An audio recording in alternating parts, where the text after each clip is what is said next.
So I should be able to have it on both. That way we're running on each. But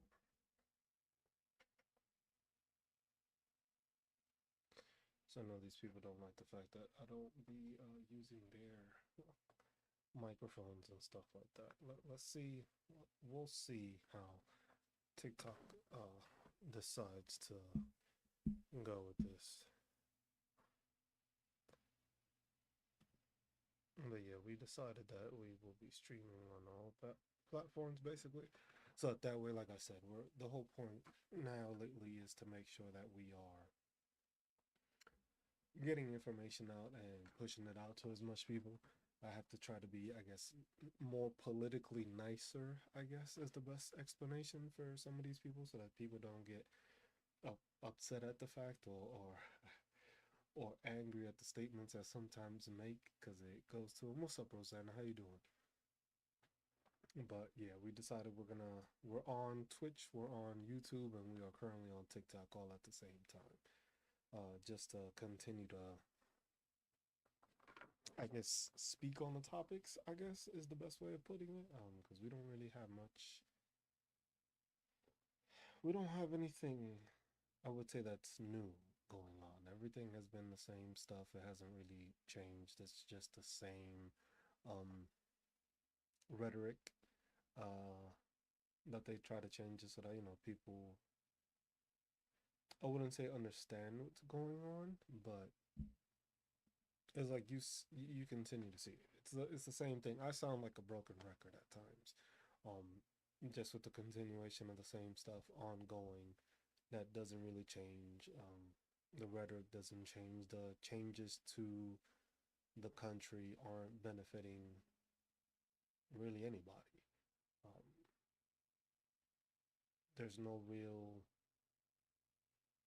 can't really have people saying that there's real positive change that has happened in this country in the past year.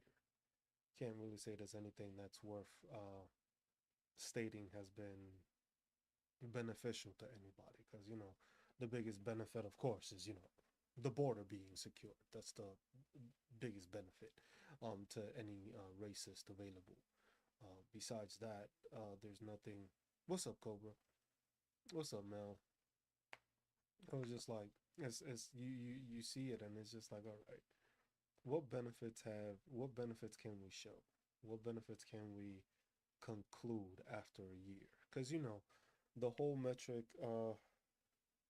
reclassify cannabis. Okay, I could say that that could work. Um, but that was only an executive order. It wasn't a law. So that's the thing. Executive orders aren't laws. Those are just like guidelines that he would like to happen, but that would have to be construed into a law and created into a law. So you can't even say that it's actually been a benefit because the thing is executive orders can be changed within the next administration. So whichever administration comes in can just decide, you know what, we're gonna get rid of that.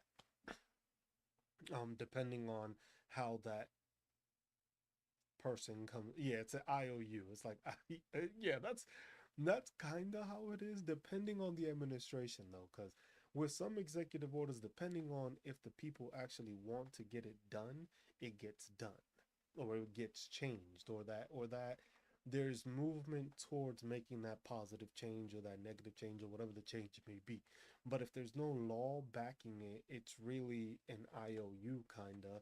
And the thing is, it's an IOU that may never get paid. Um, Same thing with the tariff checks. Same thing with the Doge checks. Those are all IOUs, basically. We're gonna give you this money, but we gotta wait on a couple of things. We can't just give you the money right away. We gotta wait. We can give anybody else money right away, but us American, you American citizens need to understand that it takes time. It takes time to transfer from our savings to our checkings account in the United States. So when you're going from the savings to your checkings, it takes to never for you to actually get your money. You understand how that goes. It's the United States. We can give money everywhere else, but when it comes to making sure us American people get it, we need to take our time. We need to. We need to make sure that the money is just right. Because if the money's not right, then we have problems, and then we go into fraud, waste, and abuse, and we don't want to partake in that part of the government because that's not what we do as Republicans. We don't do that as Republicans. We don't waste money for no fucking reason. No such thing. You know what I'm saying? Y'all get what I'm saying? Yeah, y'all get what I'm getting at, right? Y'all understand that. So it's not a new occurrence. The latest thing I've seen, let's see, what's the latest I've seen? Yeah, the way the bank account was set up, it takes time to transfer funds. We just can't transfer. You know how it takes a couple of days to transfer? We don't got the bank the US operates out of doesn't have. No, I have not heard of Indiana HB 1119. What is that paper? What up, Lara? How you been, man?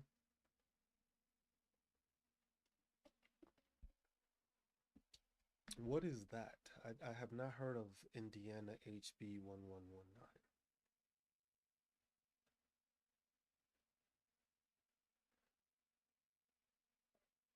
Oh, that's the thing about it, paper, is that a lot of people ain't paying attention to their state politics.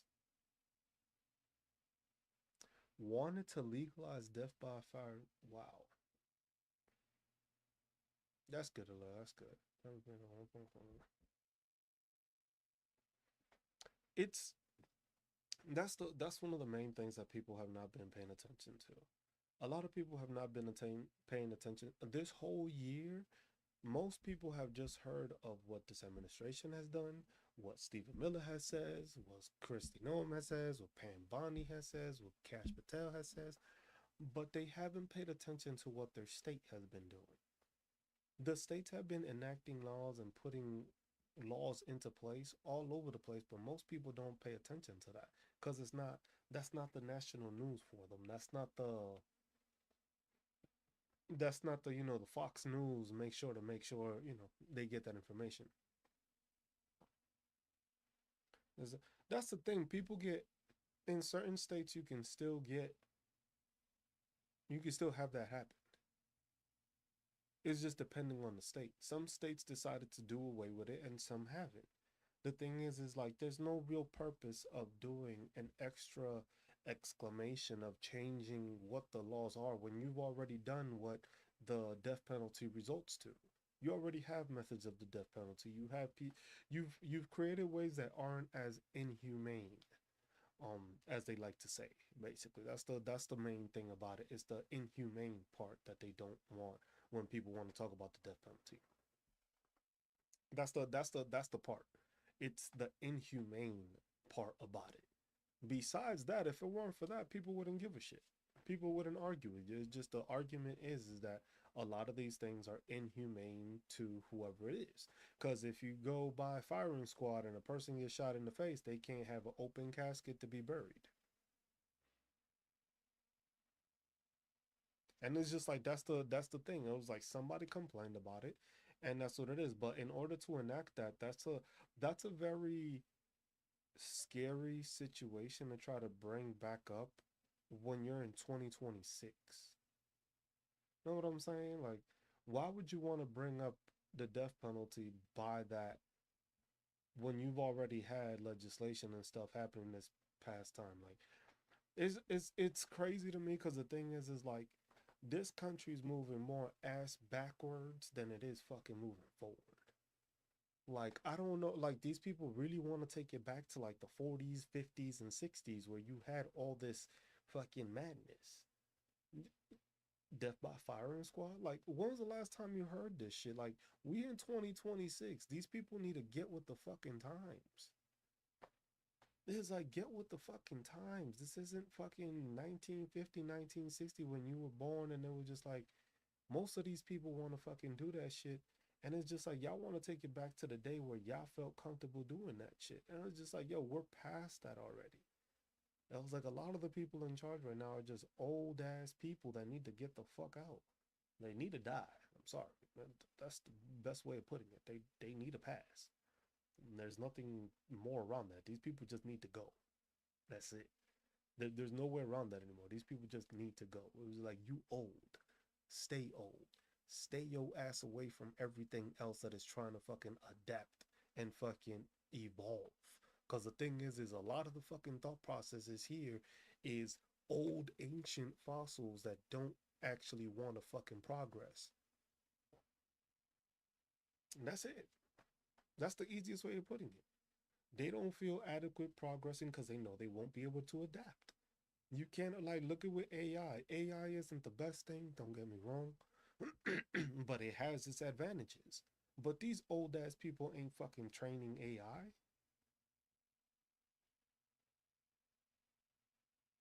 These people don't have the thought process for it. They don't want to fucking progress. It's just like, you've had this shit like that. He said, "Oh snap! It's Twitch night." kind of. I'm on Twitch too, so yeah, I decided to do. I'm doing all three: TikTok, YouTube, and Twitch today.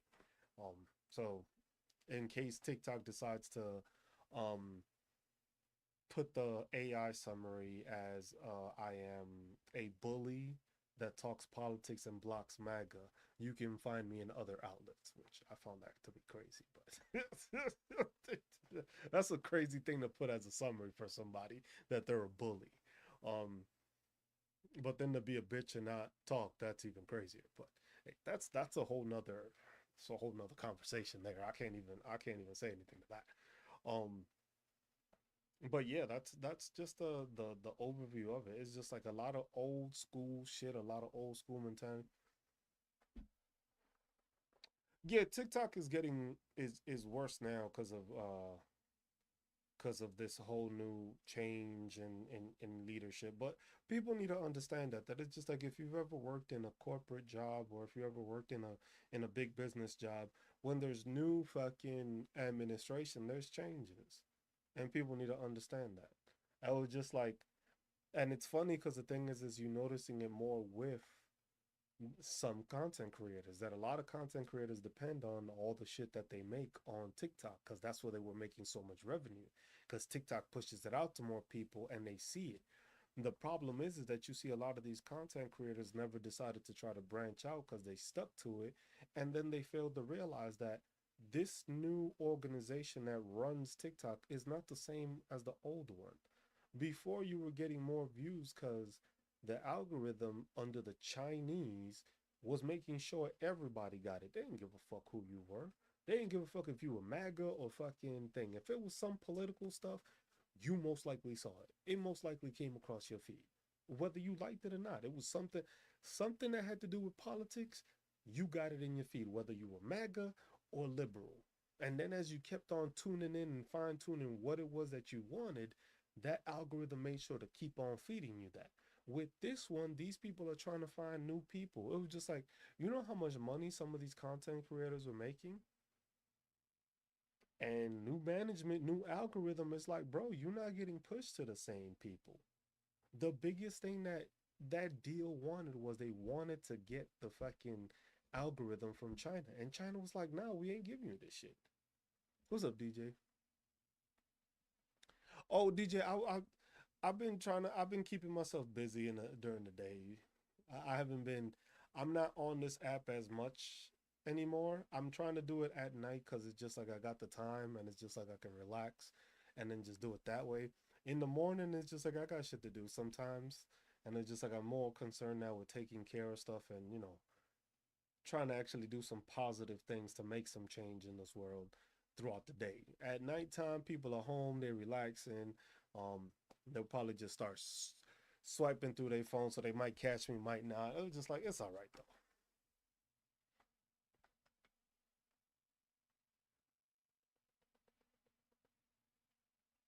Yeah, because during the day, and the thing is just like during the day, it's more hit or miss, especially with the way TikTok likes to suppress me.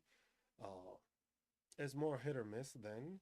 I've gotten more restrictions though during the nighttime. That's a fact. I've been restricted more and gotten more restrictions on my life more at the nighttime. But I think it's just easier because the thing is I will get the people that actually do want to have conversations with me, and I'll get people that actually do follow me at nighttime.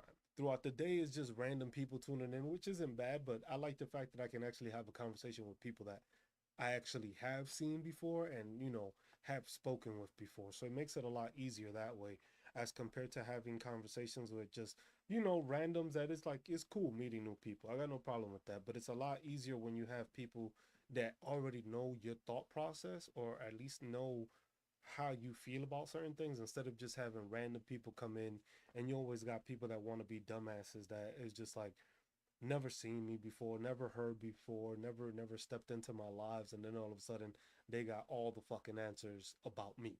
Like you never seen me before, but somehow you know everything about me. Um, so that's the thing. It's just like it is what it is, but it's just this app now. Like I said, it's under different management.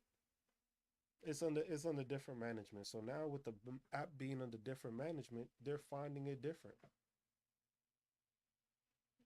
Nikki's dumbass. That dumb bitch. I'm sorry. It was just like it was like when you see a person that is grifting as bad as Nicki Minaj, it's because you know for a fact she's not going to be successful.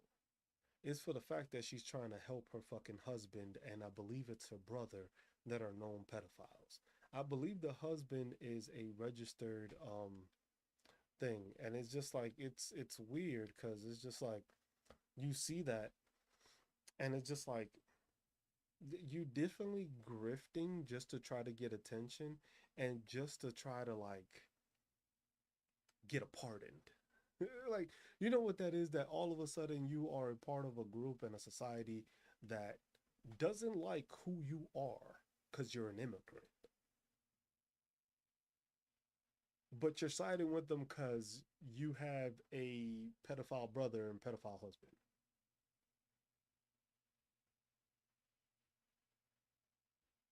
You, not a coincidence to y'all? Y'all didn't find that to be any sort of coincidence.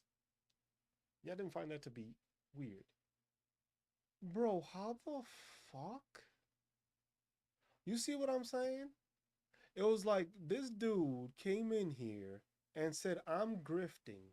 I blocked him and he reported me for supposedly bullying and harassment. What have I fucking said in the first fucking what? 15 minutes of my shit that I already got a fucking restriction?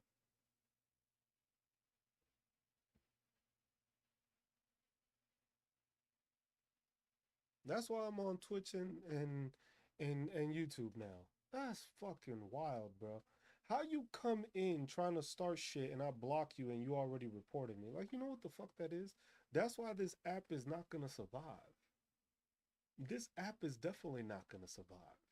Because they want to come in and start restricting people just because they don't agree with the fucking truth. It was just like, it's already known. It's already known that Nicki Minaj's husband is a sexual predator. It was like it's not even that we can't win for shit. The thing is that what they trying to do. Yeah, I know, busy, but that's the thing. Look, busy. I already got a restriction because I was talking about Nicki Minaj and the truth about Nicki Minaj, and I already got a restriction. You know what that is? I'm not even 20 fucking minutes into the fucking live, and you already restricting my live. When my live is starting to grow, all of a sudden I get these restrictions, and it's like you can't even appeal the restrictions, which is crazy. Because the thing is I would love to see where it was I was bullying or harassing anybody.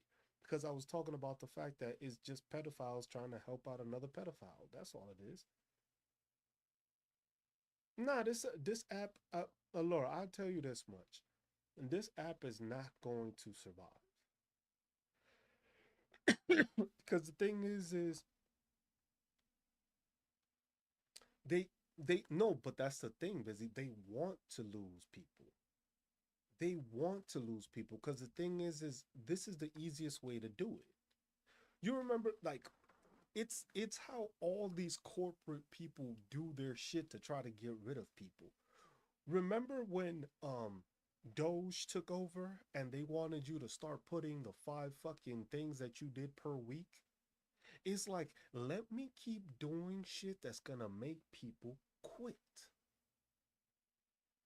Let me keep doing shit that's gonna make people quit.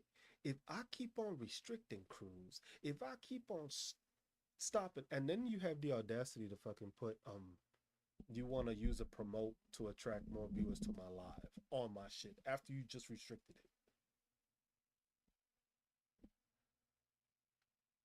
it. You know how crazy that is? That you're gonna literally try to put a fucking promote thing in my live after you just allowed it to be restricted.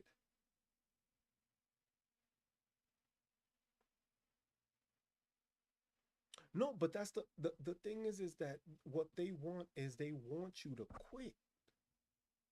That's what they want you to they want you to quit. Cause if you quit, that means I don't gotta pay you. All these big name content creators, you've seen all of them. It's like, oh my God, I tried posting like 5 videos and none of them got any views. None of them. Yeah. And the thing is you see how some of them are fucking starting to leave the app. Meaning that they're not pushing their agenda anymore. Meaning that they ain't talking against the administration anymore. Meaning that they're not spilling the truth.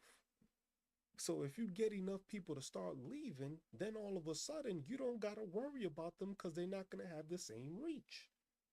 See what I'm saying? If you quit, who wins? They do, not you. Now you have less people to fucking reach out to. So even if your videos don't get a lot of views, you still going to get people that are going to watch you because they know you're going to bring them information. Yeah, they're gonna start sorting out to like TikTok, YouTube, Twitch, YouTube, Blue Social, all these other apps. But at the same time, it's just like, hey, if y'all don't see me go live on here, I'm most likely banned. But at the same time, I'm gonna be doing this on Twitch and I'm gonna be doing this on YouTube. So either way, I'm gonna continue to say what I'm gonna say, and then I'll just make little videos of doing it here and not go live as much. Because that's the whole purpose of it. The whole purpose of these new people to take over is to make it so that you don't feel comfortable still making content. They don't want your videos to be successful because they want you to quit. They want you to stop. Because what's going to happen? Oh man, I ain't making no money. They figure out, well, this person's going to quit. That's one less person I got to pay. Because imagine you had 1 million followers and your videos are making like 30,000 plus views. You was making money off of that. But now if you're only making 20 views, or let's say 1,000, 2,000 views, you're gonna be less hesitant to want to post on TikTok because it's like, damn, these motherfuckers ain't trying to push me no more. These motherfuckers ain't trying to let me get paid. I don't give a fuck. I don't do this for the money. That's the thing that they don't understand. I don't do this for the money. A lot of people do it for the money. A lot of these content creators don't really give a fuck about what's happening. They just want to grift. They want to be able to make money off of this so that they can make money off of it and not do nothing to actually help society with it. Plain and simple. Because you see those content creators, you see the ones that are they're more emphasized on making sure that complaining that the TikTok and the algorithm isn't doing what it was before. Why? Because their money's coming up short. They started thinking they were going to keep making money at extravagant fucking rates. Now all of a sudden that TikTok said, nah, bro, we ain't pushing you the same. We ain't got that same algorithm. Our shit don't push out the same way. We're going to push out what we want to push out for our algorithm. If you fit in, you make money. If you keep going, you might make money. But if you're not going to continue and you're going to stop, that's an easy way for me not to have to pay you.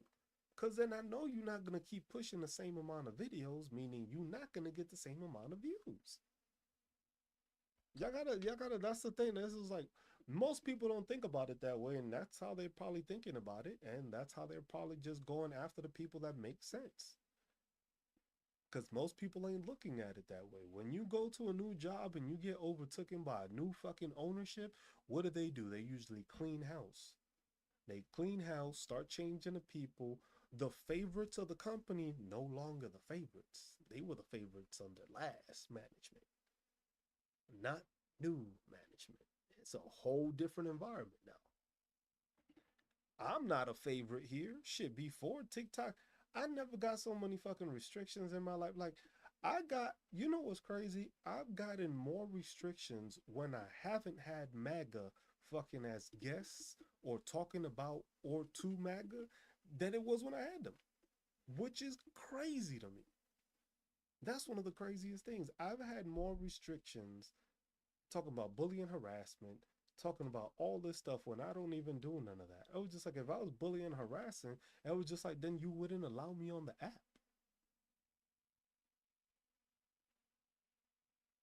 because that would mean I'm never following terms and a service or the guidelines, which I am always following because I'm not doing anything violent. I'm not saying anything against them. I'm just saying the fucking truth. But people are fucking soft and they report me. Then next thing you know, I get a restriction. So when my live is starting to grow, that more people are being pushed to it, all of a sudden my shit just gets stopped. Come on now.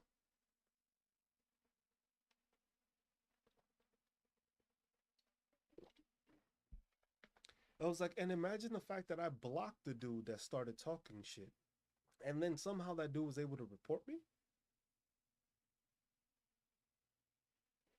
So it's like you can see the falsehood that is just TikTok. It's just that they don't want you to continue.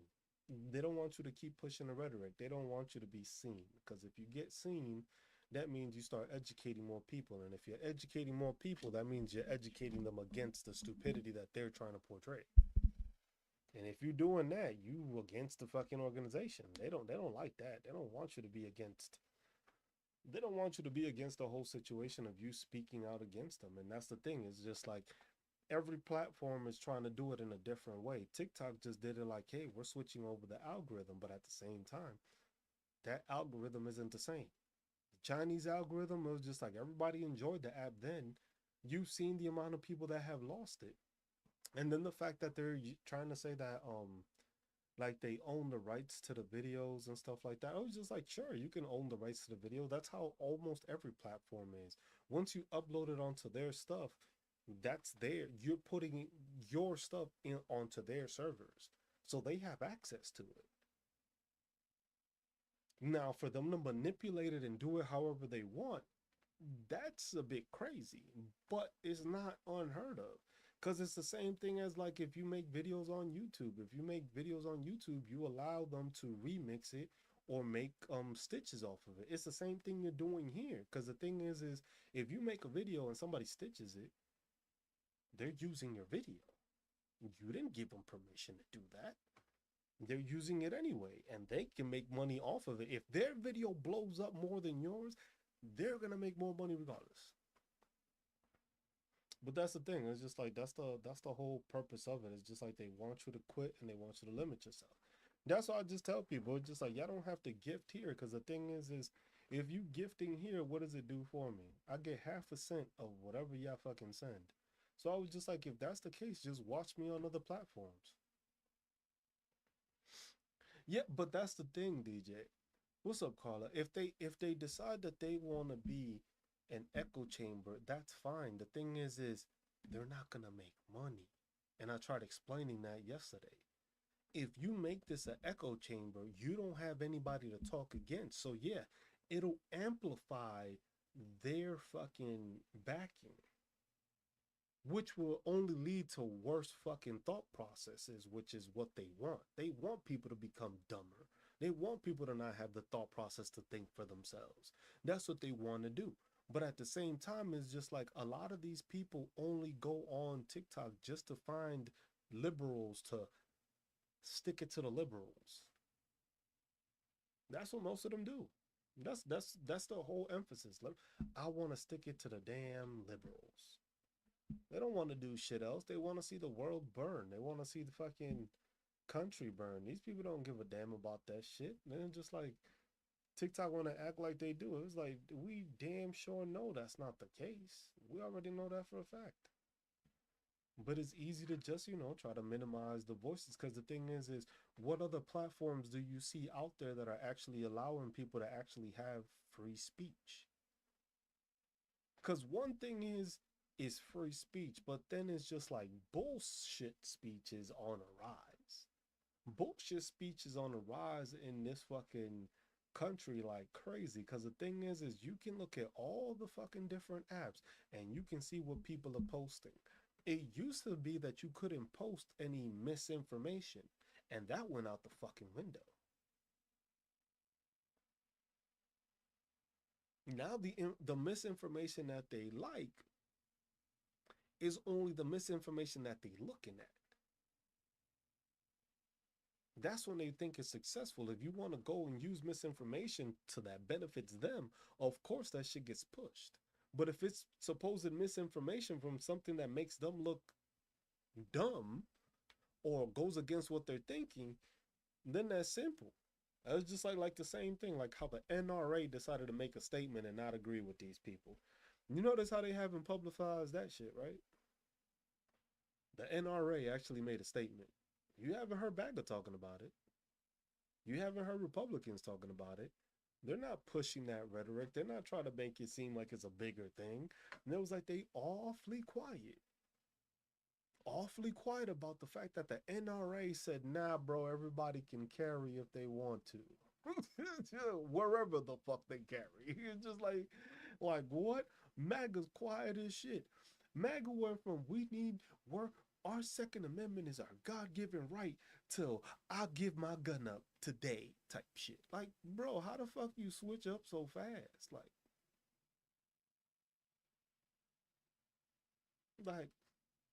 like, how'd you change up so fast? How you went from the Second Amendment, they'll take my weapon out my cold dead hands to fucking I just hand my shit over. That was fast. That was the fast. That was the fastest fucking gymnastics I've ever seen. Fucking MAGA pull like crazy. 400 minutes. Damn, that's a long time. Appreciate you, man. Appreciate you. They don't give a shit about that. They always trying to make it seem like, but that's the easiest way to do it. It was just like gods are God given right. It was just like guns are never a God given right. God never had a fucking gun. You ever heard of Jesus with the strap?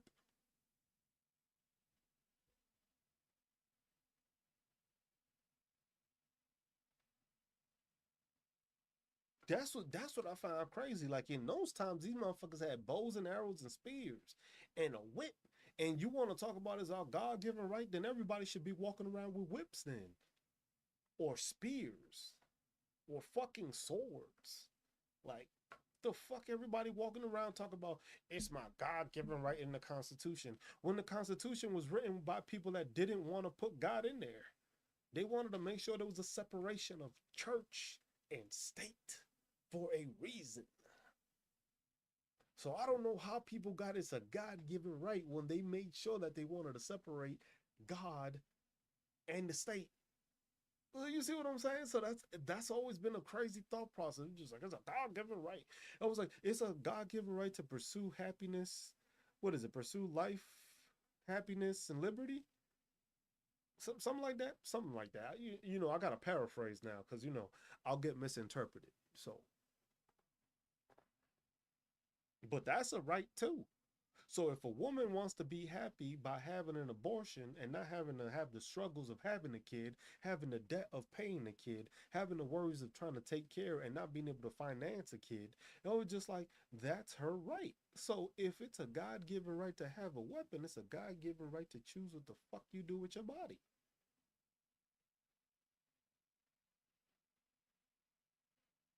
Nah, Cruz, that made too much sense. We can't allow that shit. That made way too much sense right there. I can't. We can't. We got somebody ban this guy. Somebody restrict this dude. Somebody restrict them. Somebody say he's bullying me. Like, come on, bro. Like,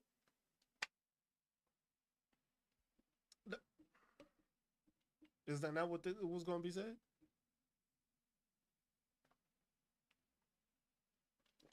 It's simple to have two different fucking thought processes and they all both the same thing. Yeah, that's the thing. That's just like, oh, it's the Constitution this, the Constitution that. Most of these people don't know what the Constitution fucking says.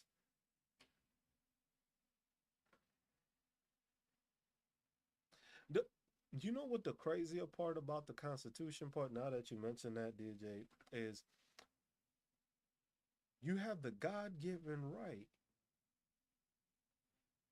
to have your weapon. But then in that same Constitution, you have the God given right to have due process. Ain't that a bitch?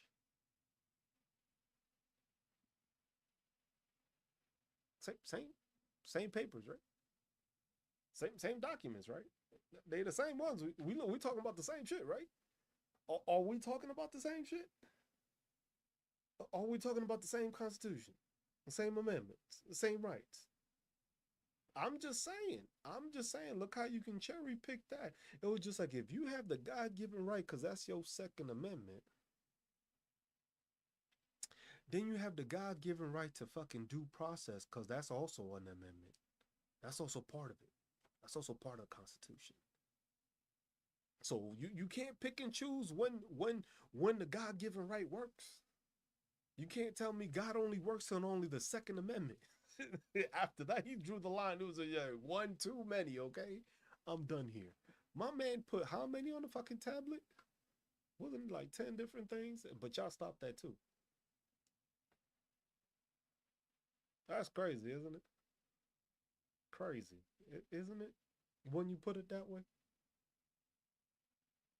crazy. Your God given right happened that too. Where Jesus tells disciples to sell their cloaks to buy swords. Where's the gun in that?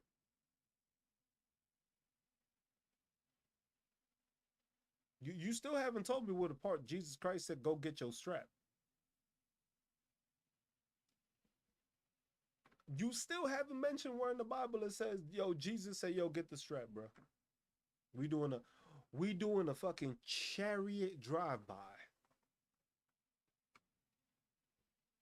We doing a chariot drive-by. That's what we doing now. Fucking riding a horse, throwing a spear, and that's the drive-by. Like, come on, bro. You see what I'm saying? It's just like it's a weapon to defend themselves. It was just like if we want to talk about it, then everybody should be running around with a fucking musket that takes you fucking 5 minutes to reload, so you can actually think about the fact that you want to shoot somebody if you want to put it that way. In the meantime, while you holding that musket and you trying to reload it, you gonna rethink. I was like, maybe I don't want to shoot this guy. Maybe we could just talk this out. That's why, hero. That's the part. That's why I'm concerned, hero, because that's the part from 14 to 33. Now Jesus was telling people to run their money. It was like, oh, Jesus is probably where they started the story of Robin Hood.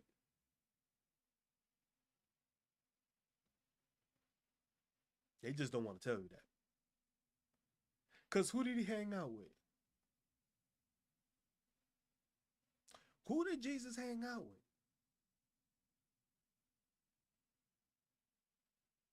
with? You see what I'm saying? You see how sometimes it doesn't sound that crazy?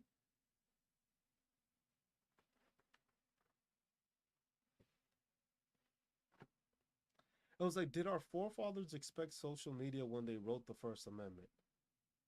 No, but they also didn't expect slavery to end.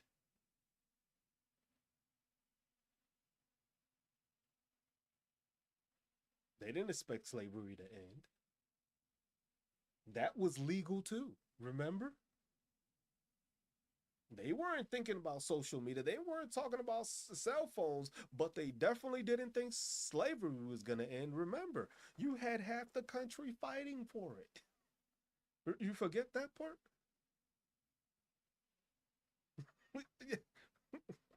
And been mad and been mad ever since.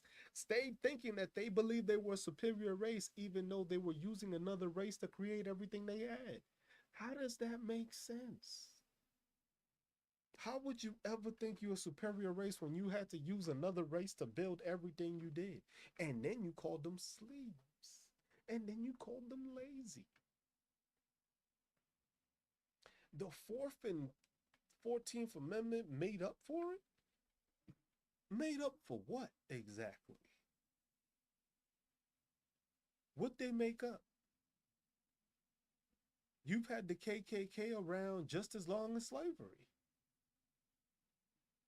You haven't seen them on a terrorist list. It was like imagine this. Imagine that you had you've had the intelligence of this country this whole time, and you've seen how slavery has been. You've seen what white supremacists do, and you haven't thought that they were a bad organization.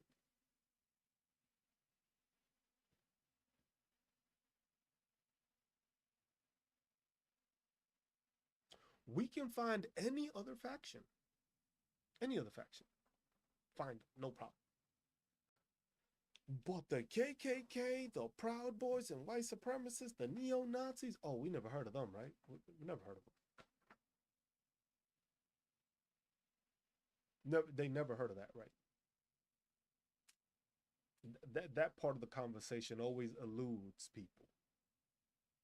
You had the Black Panthers that were helping fucking communities be labeled a terrorist organization before the fucking KKK, which was known to burn down communities, hang people, and they weren't a terrorist organization.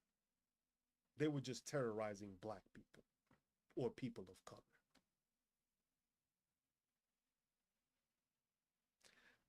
See how your argument just happens to go nowhere?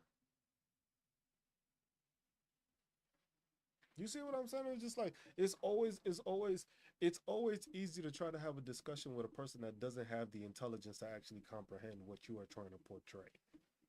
That's the difference.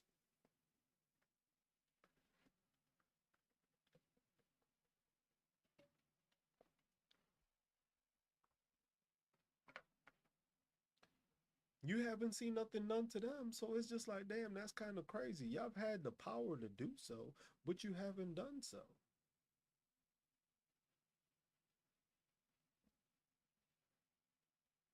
It was like it's been happening, but that's the thing. People want to act negligent towards it. It was just like this country was born off the blacks, the browns, the yellows, the Asians, whatever you want to fucking be derogatory in a manner for. That's what grew this country. That's who built all the shit we have. But they lazy. They lazy. Don't let them tell you otherwise. These are the laziest people you can find. The people that pick our produce. The people that work the jobs nobody else wants to. Those are the lazy people. Okay. Gotcha, fam. Gotcha.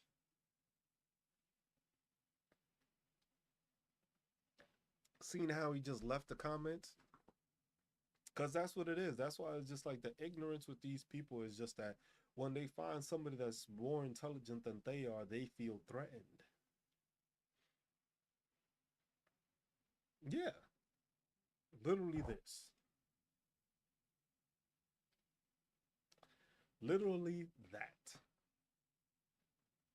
It was just like you want to take advantage, you wanna claim that you're doing this stuff, and it's just like no,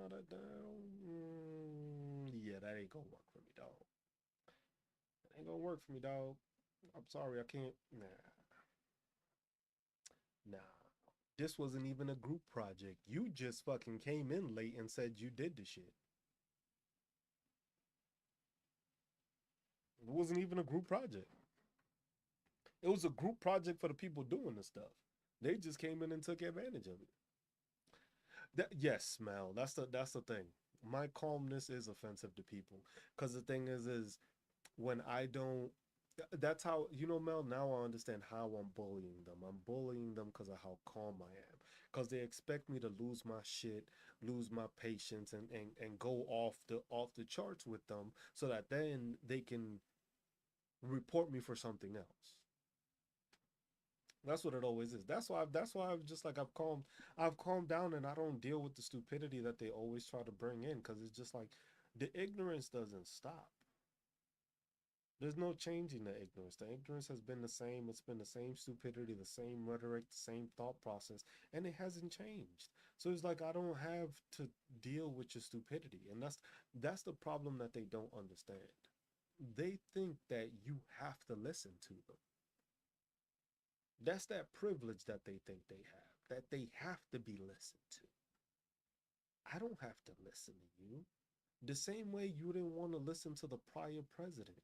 The same way you didn't want to put on fucking masks when people were fucking dying. I don't gotta listen to you the same way you don't want to listen to anybody else. But that angers them. That offends them. The fact is like, damn, this guy don't want to listen to me. I was just like, but that's the thing, DJ. It was just like at first I would try to talk and then I would just curse him out and make him feel stupid. And then at the point it was just like I'm wasting my brain cells on stupidity when I could be talking to people like y'all. See, that's why I said like, and right now, it was just like it's 9 o'clock at night. And you mean to tell me I only got 11 people in this live? When I used to average like 50, 60, 70, 80, 90 fucking people every single live?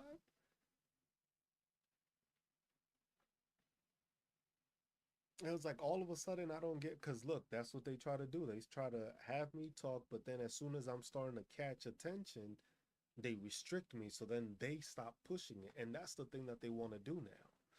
That's how they're going to try to get people to not do this stuff. Because if you notice, any other content creators, they used to have a lot more viewers. Either all those content creators were fucking using fake bots to watch their live, or they're being suppressed. There's only two options. Either they never really had that many people watching, or they're being suppressed from being watched. Because you see a lot of big content creators that was just like, damn, bro, how this man don't got, how you got like 300,000 fucking followers and you only got 30 viewers? Like that shit ain't adding up. I'm just like, yeah, how the fuck? But that's the thing. It's just like you got to remember, a lot of the people that you see on TikTok that come and do all this talking and bullshit is bots. The same ones that only got 15 followers and follow like 100 people. The same ones that never have a profile picture. The same ones that never took the time to actually fill their thing. They're bots. The rest of the actual MAGA that actually show up, they don't do lives because they know they're not smart enough to fucking contradict anybody. That's the plain truth. They're not smart enough to contradict anybody, and all they do is when they get contradicted, they start getting derogatory or they become racist on the live. Because it's like, oh, if I say the N-word to this guy, he's gonna get pissed off and he's gonna say something. Nah, bro, I ain't gonna waste my time with y'all. Like I've dealt with your stupidity before. This isn't my first rodeo. I was just like, and that's the thing that they don't understand. Because a lot of the people you see, that's why I think it might be a better thing. Because maybe this new algorithm and this new thing is getting rid of bots. Maybe that may be a benefit of it, that a lot of the bots aren't there. Because y'all know how many bots I've got it. Y'all know how many bots usually come into my lives. But the fact that I haven't been seeing as many bots, that's a good thing. I'm also being fucking suppressed, but at the same time, I'm not seeing as many bots show up into my lives like I used to. So it's a difference now because you don't see all the bots, but at the same time, I'm not getting pushed as much because I'm being restricted a lot faster. I was like, look, I was restricted at the 10-minute fucking mark because Nicki Minaj's fucking husband is a fucking sexual predator. That was at the 10-minute mark. I was just stating a fact. Everybody knows that. Everybody can look that shit up. But somebody got offended that I'm calling out the hypocrisy that Nicki Minaj is a fucking immigrant that is now the poster boy for Turning Point. The the same hold the same turning point that Charlie Kirk said that Nicki Minaj is a terrible role model, and then his wife decided to put her as the mascot. You can't make this shit up.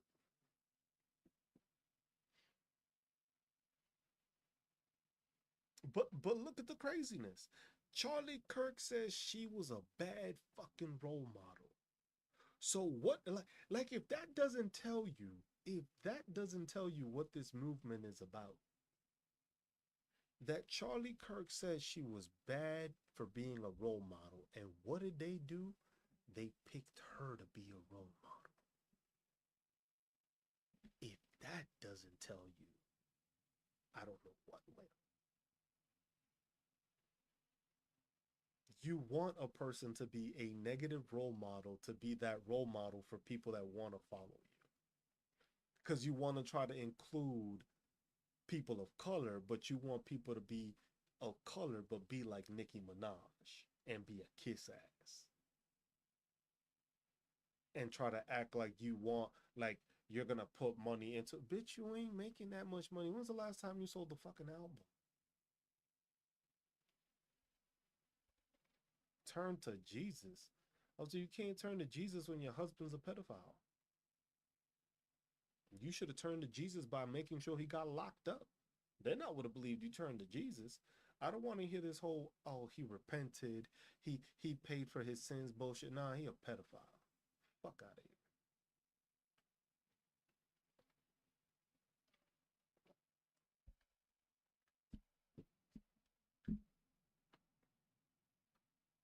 And that's the crazy thing about it. That's the rhetoric that Nicki Minaj wants to push. She wants to push like, oh, she's all for this. It was like, no, all you're trying to do is grift so that you can get a benefit out of this at the end of it. So that either your husband can be pardoned or your husband can have some leeway or your husband something. It's not going to be that you are just obtaining this and doing this against your own culture. It was like, it's great to want to be American. There's nothing wrong with that. But when you protecting pedophiles, there's something wrong with that. That's not the American way. That's not the patriotism I want to fucking hear, that you're protecting pedophiles.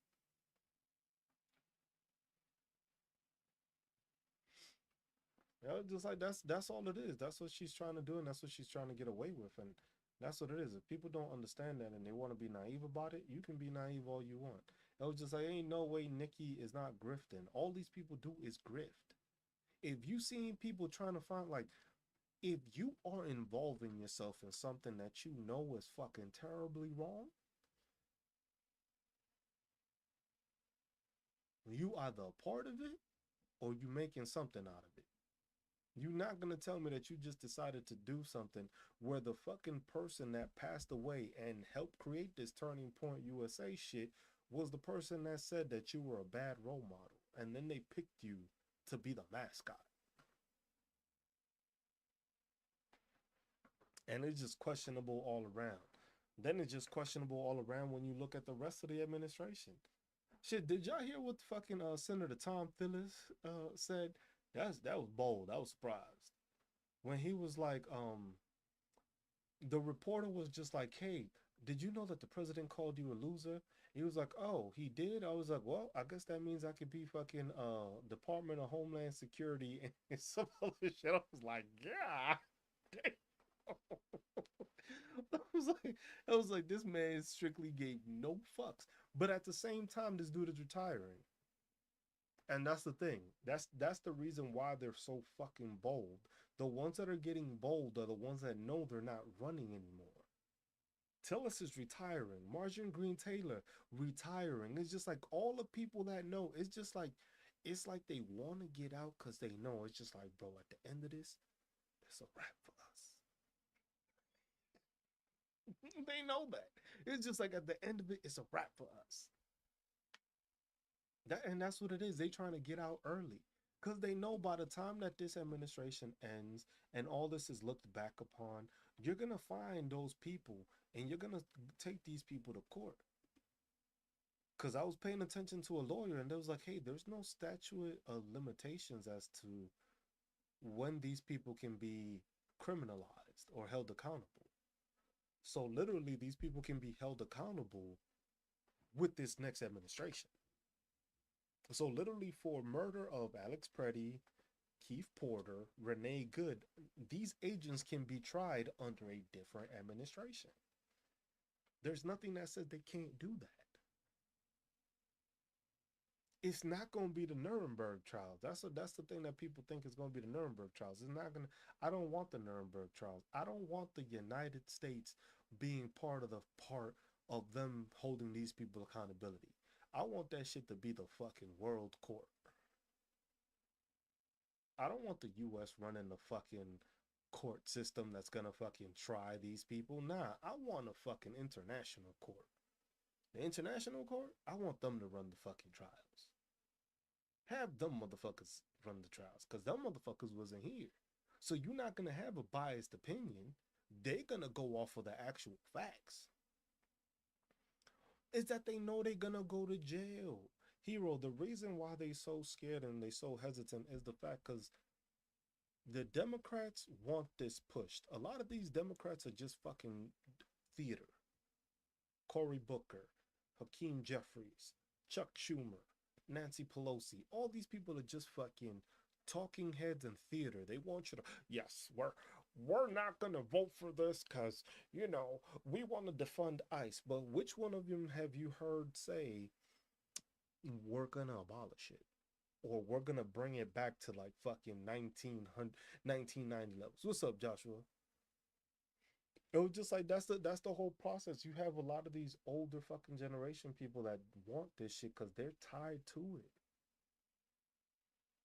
A lot of these people were the same ones that were willing to vote for these fucking appointees. These people that are appointed, these people that are holding the positions that they are holding on now, are being voted on by a lot of these dumb fucks. You already knew they were stupid. You were already knowing that they were unqualified. You already knew they were incompetent. But somehow you still voted for them. It's not, electoral college has nothing to do with it. It's you getting rid of these people that are being funded by people that aren't American. Lobbying has to go. Because the country was doing fine with the electoral college, but then they put fucking shit back, huh? What they put? They put lobbying back. Because remember, before it used to be more of a restriction towards it. It used to be a restriction towards the lobbying. What's up, Messi? What's up, Ohio? It was like there used to be a restriction towards it. It was a restriction. It wasn't just allowed. It was just like you had to report it. You had to report how much you gave. Now it's, hey, we can give money and we don't have to report it. We can create super groups or super PACs and we can all fund this money into it, but we don't have to say how much money we actually have to propose to people. We don't have to say how much money we are actually giving these people. And from there, that's where a lot of the corruptness came. Because you see that happening through all politics, through all elections. The one I like to point out, which I paid attention to, was Mike Johnson. Mike Johnson made $19 million in his campaign. 19 million for state representative. You know what the fuck that is? For state representative, he made 19 million. You know how much of that actually came from Louisiana? Four. So $15 million came outside of the state of Louisiana to make sure a person got voted in the state of Louisiana. That's the problem. Because there should be no reason why 15 million is coming from out of the state you fucking reside in. Mind you, when's the last time you heard Mike Johnson speak about Louisiana? If it weren't for the fact that he has the fucking Louisiana at the end of his fucking shit, you probably wouldn't even know what state he represents. When's the last time you heard that man talk about? When's the last time you heard any of these representatives talk about their own state?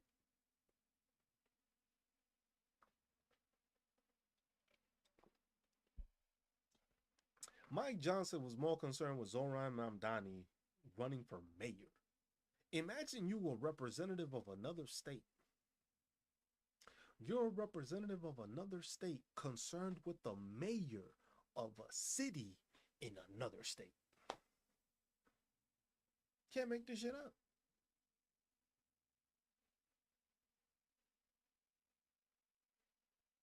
Nobody realized.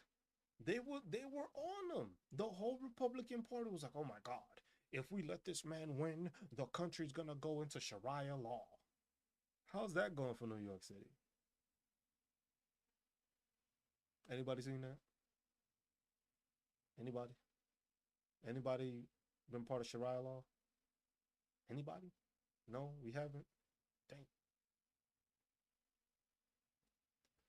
We still learning Arabic numerals.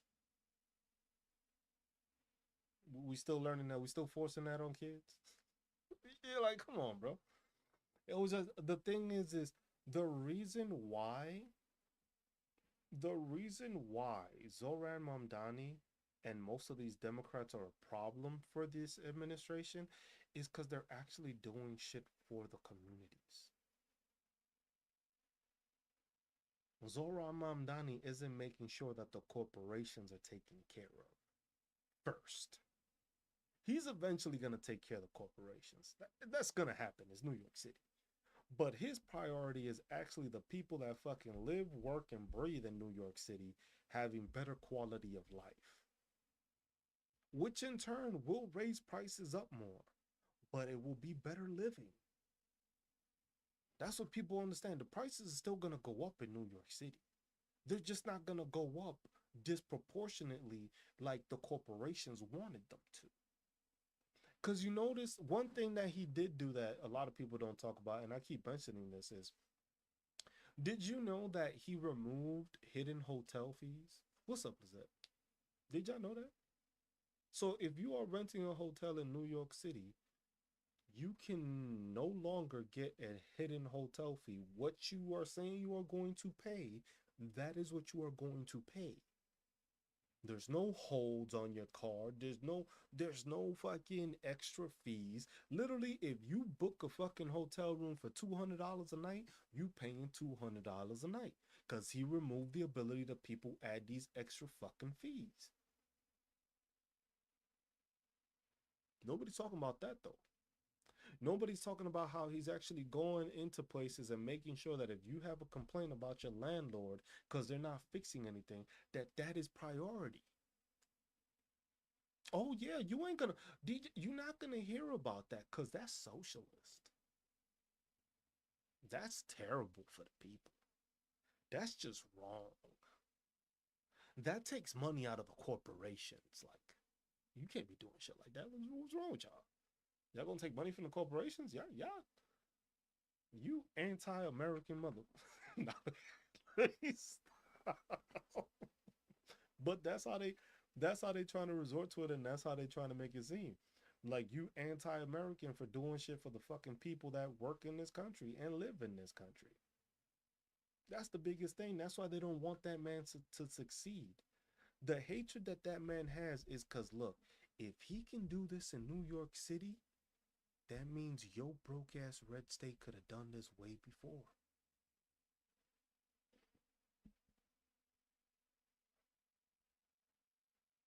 If as a state you can make it that universal child care for any kids under two is free, even though taxes gonna pay for it, but everybody under two, any kid under two has free child care. Damn, that sounds terrible, don't it? That sounds terrible. But you've never heard any other state do it.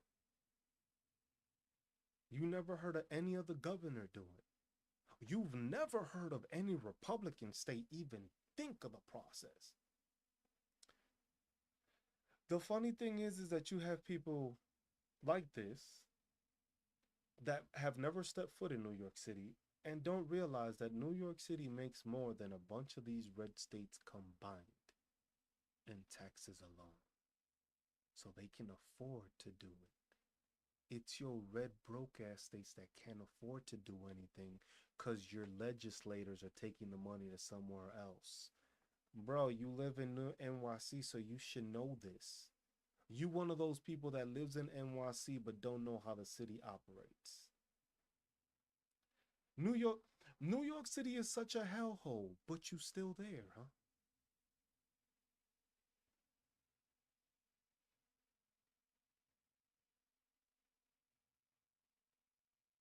New York City is such a hellhole, but you still there. You see how stupid that sounds?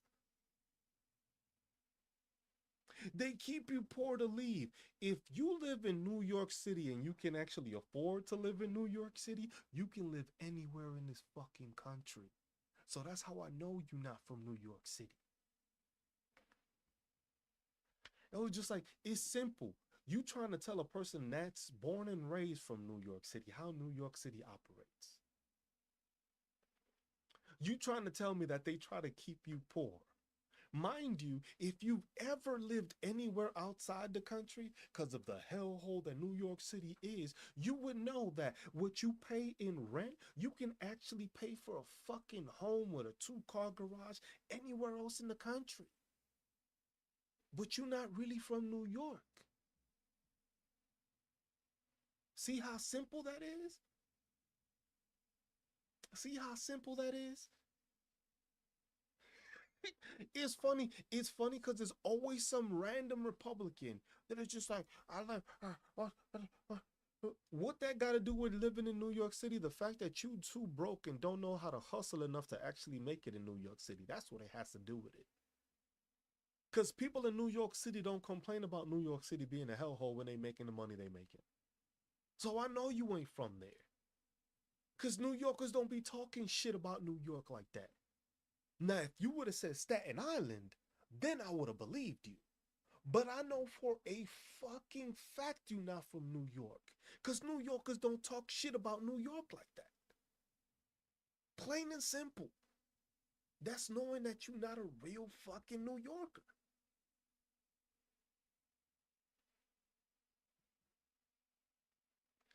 Now it's California. Now he changing to California. I thought you lived in New York that was a shithole, but people complaining in California, but you don't live there. So how the fuck you know?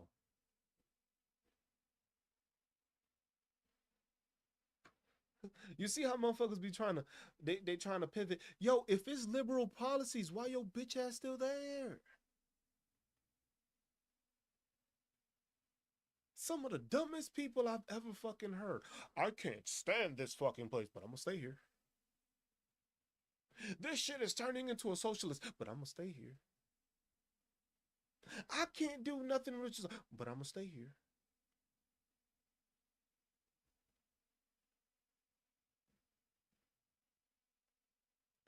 How the fuck you have such a problem with New York, but you can't leave?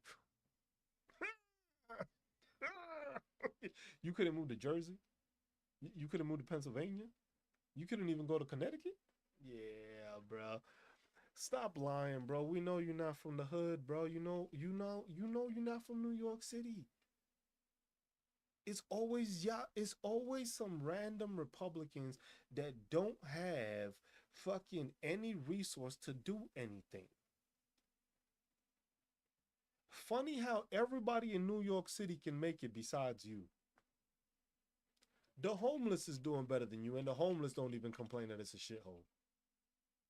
Ain't that crazy? You not a real New Yorker, fam. Just face it. Move on to another live, bro.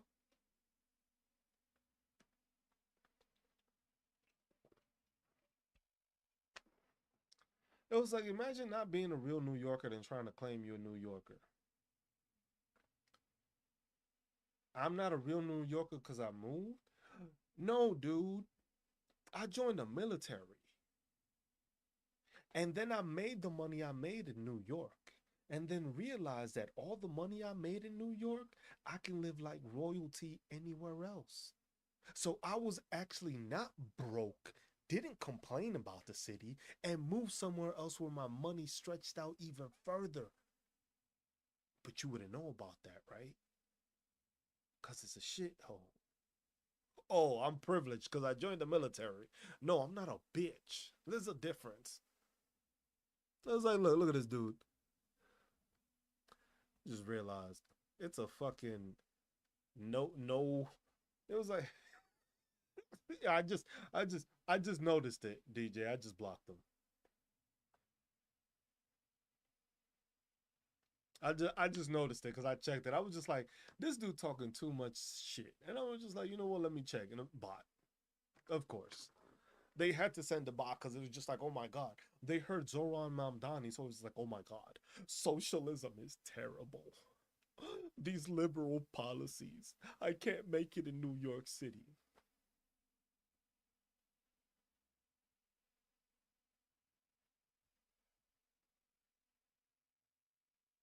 People that, yeah, it's always people that never took the oath. It's always people that never fucking served that got something to say.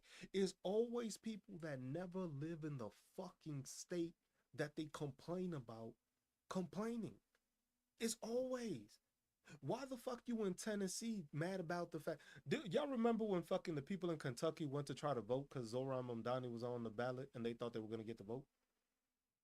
You remember that?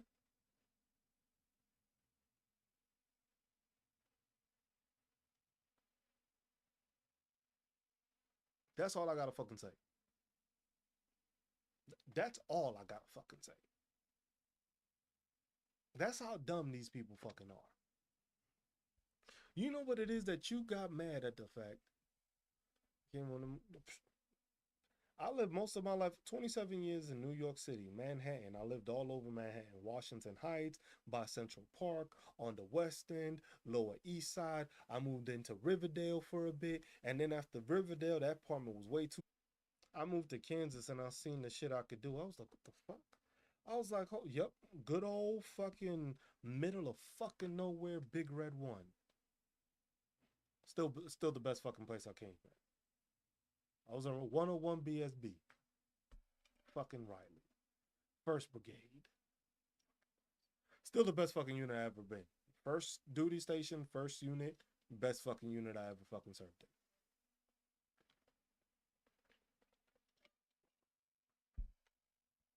Fuck that place.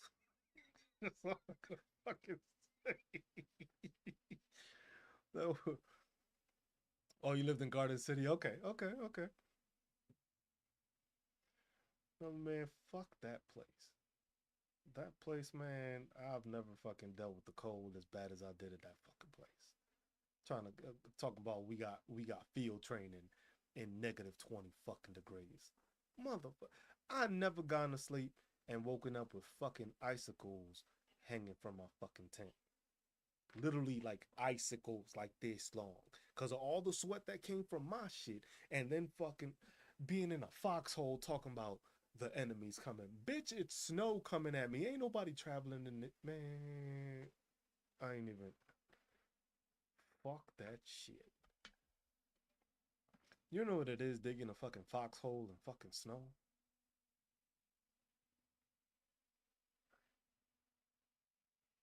That shit built character though. I'll give you that. I won't take that away from Fort Riley. I built a lot of character in that bitch. That motherfucker taught me some shit. That shit taught me shit about myself that I didn't know I knew about myself.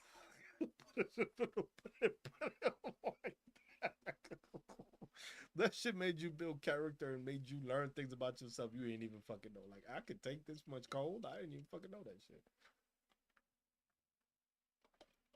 But that's what it is. It was just like that's why they don't want you. They don't want to do that.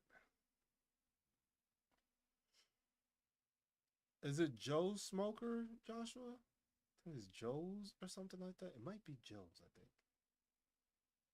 I think it's Joe's barbecue or some shit like that. I know what you're talking about.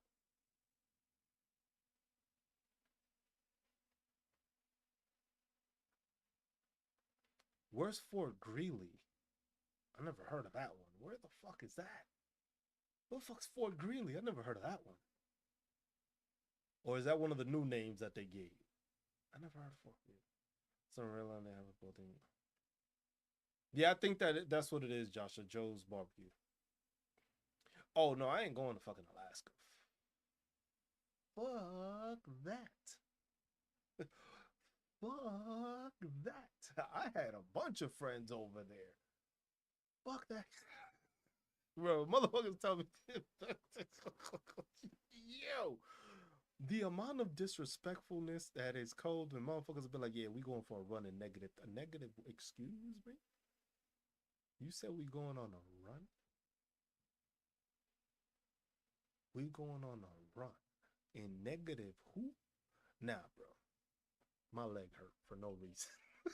the fuck? What the fuck is wrong with people?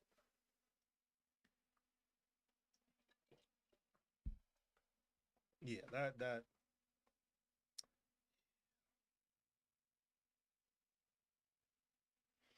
yeah.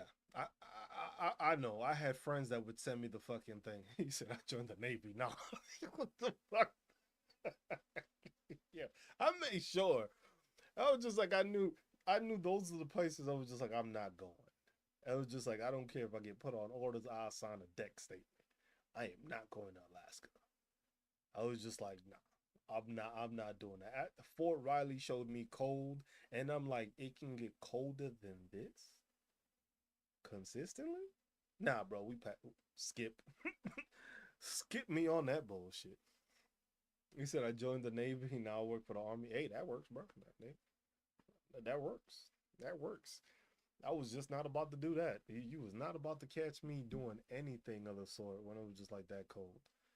I was just like when my shit was coming up and it was just like it's time to fucking re-enlist. And I was just like, what's my options? It was just like we got Hawaii, we got Fort Drum, we got what was the other one? And Polk, I think. And I was just like, Hawaii sound nice about this time. I ain't going no fucking Drum. I was like, I'm from New York. The reason I wanted to go to Drum was because of the fact that it was just like I had friends over there that went to school at Buffalo.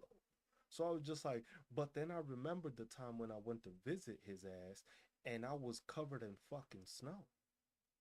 And I was just like, y'all get this regularly. I'm good. I dealt with this shit on Riley. It's no, I heard it's beautiful. What's up, Southwest? I was like, I heard Alaska's beautiful. The sightseeing and all that shit is beautiful. But we don't do that cold here. No, I didn't want to.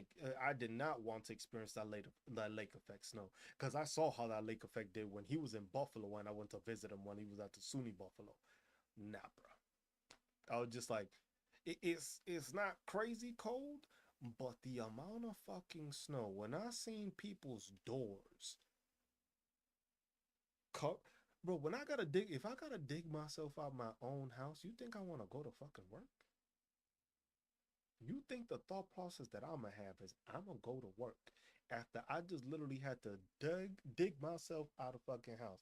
I'm over here feeling like a motherfucking squirrel trying to fucking dig for fucking something in the fucking dirt, just trying to get out my house now. Fuck that. I was just like, I ain't doing that shit.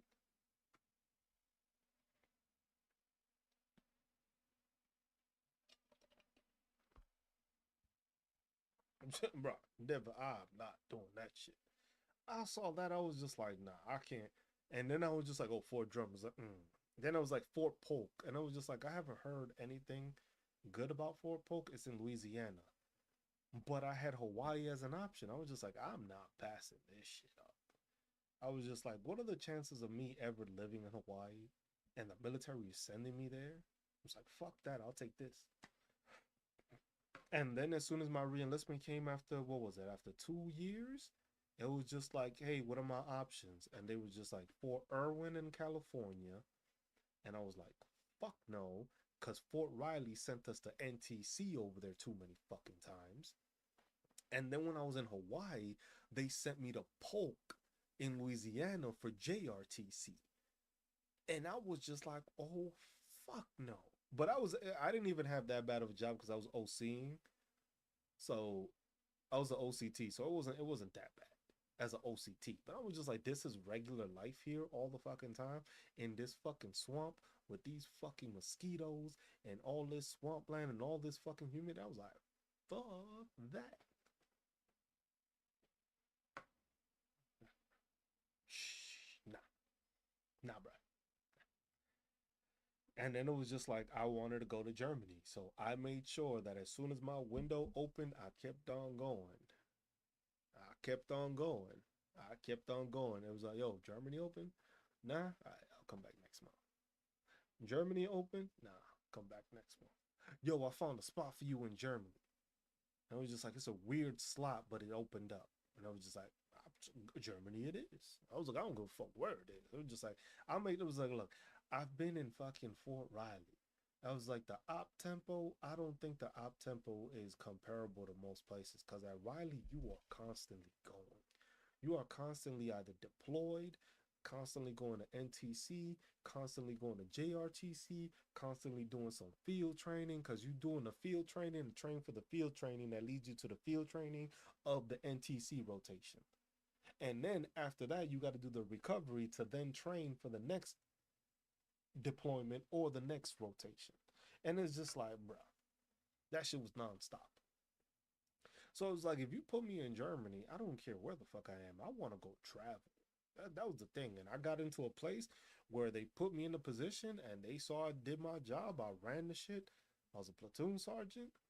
I was the ops NCO for a whole fucking battalion. I did the whole fucking Afghan refugee shit. That was me basically fucking the NCO for that whole fucking thing, the operations for all that.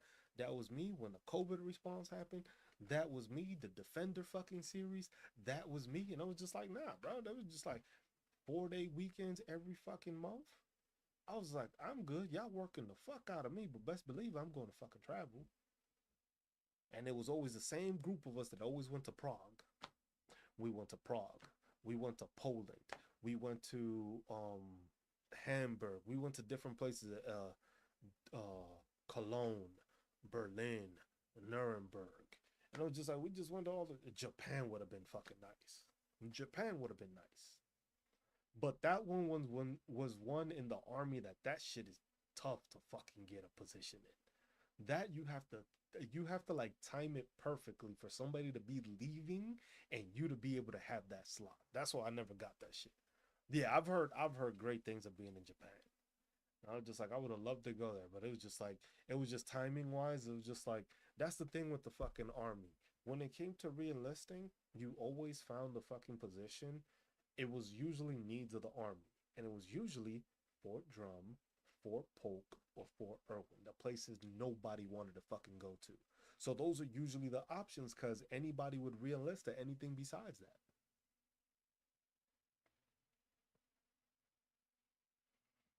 Yeah, because Hawaii was great because it was Pearl Harbor and Joint Base Hickam. That was great because they at one there was a they had like a fleet week thing, and it was literally not just like American fleets, but fleets from all over the world that came and stationed there. So they allowed you to go and walk in through different fucking ships. So it was just like different countries came in, and it was just like a whole thing, and you were able to go onto their ships and shit. And I was like, that was one of the coolest fucking things I fucking did. It was just like you got to see different fucking militaries and their naval vessels pull into the dock, and you were able to see their ships. They came and saw ours. That was a pretty cool fucking experience. That was cool. Yeah, that was pretty cool. Yeah, the Westpac thing. Yep. And they would come and do that. That was one of the better experiences I had when I was at in Schofield Barracks. That shit was cool. That was like I got to do a lot of cool shit. I ain't going front. I got to do a lot of cool shit. My body's paying for it now, but I got to do some cool shit. I got to experience a lot of shit I would have never thought I would have fucking experienced. I would have never thought to live in Hawaii for 3 years. Nobody ever thinks they could fucking do that. I would have never fucking gone to Europe and spent 4 years in Europe and traveled all over fucking Europe. Never would have been able to do that. That was just like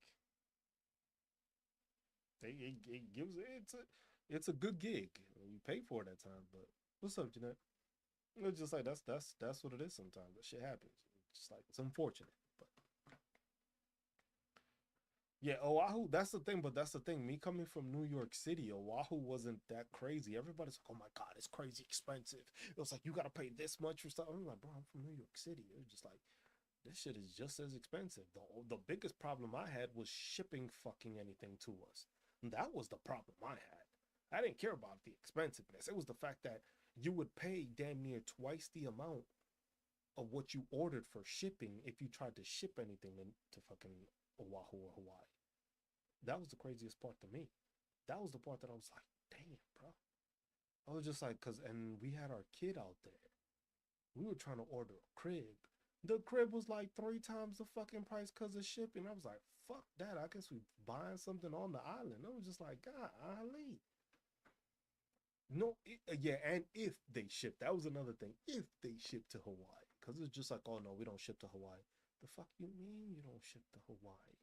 Y'all got boats and planes and shit. Why the fuck won't you? Now, fuck the Big Island. When I went to the Big Island, I went to the fucking PTA fucking training thing. That was my first experience in Hawaii. I literally got to Hawaii. I in process for like almost 2 months where I was just literally traveling the whole fucking island. Cause I got to the unit I was going to because I was chemical. So I got to the chemical unit, but they had too many fucking staff sergeants. No, they had too many sergeants at that. So they were just like, nah, we gotta send you somewhere else. So they put me at fucking division. I worked at division. I was like, bro, that was the easiest fucking thing. But as soon as I fucking got there, they was like, yo, you got your gear? I was like, ah, cool. Motherfuckers shipped me out in a fucking helicopter to the Big Island. First time ever on a fucking helicopter. I got those videos too. That was a fun fucking ride. No, no, it wasn't a drive.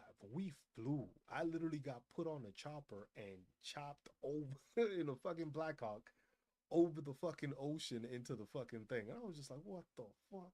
I was like, damn, I just got here and these motherfuckers just sent me out day one. Like, I didn't even see where my office was at. They had already sent me on a fucking helicopter across the island. I was like, these motherfuckers. But that was cool. And it was just like, cause you're up there in that elevation, and then you realize how fucking high up on the fucking mountain you are. Cause the elevation, I think, was like it's like about 7,000 feet or something. No, I never got. See, that's the thing. When I was over there, I didn't do much of the traveling outside to the other islands. I should have said that, but yeah, no, cause it was cold as shit, motherfuckers. Been uh, when you up at the elevation of 7,000 fucking feet, it don't matter what fucking Hawaii weather. It's fucking chilly up there.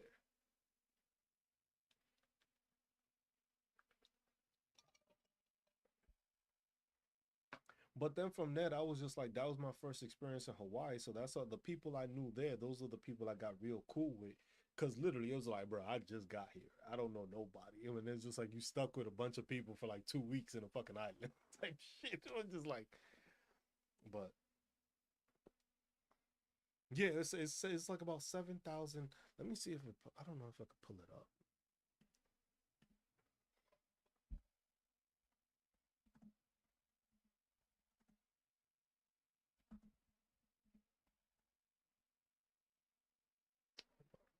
BTA.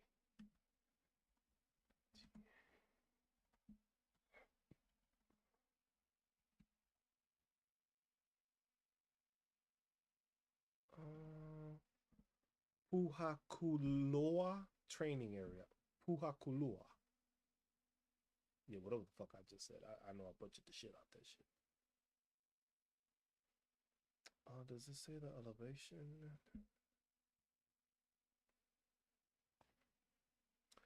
Peloton is in a high plateau between lower slopes of Manuakai to approximately 6,800 feet in elevation and about 9,000 feet.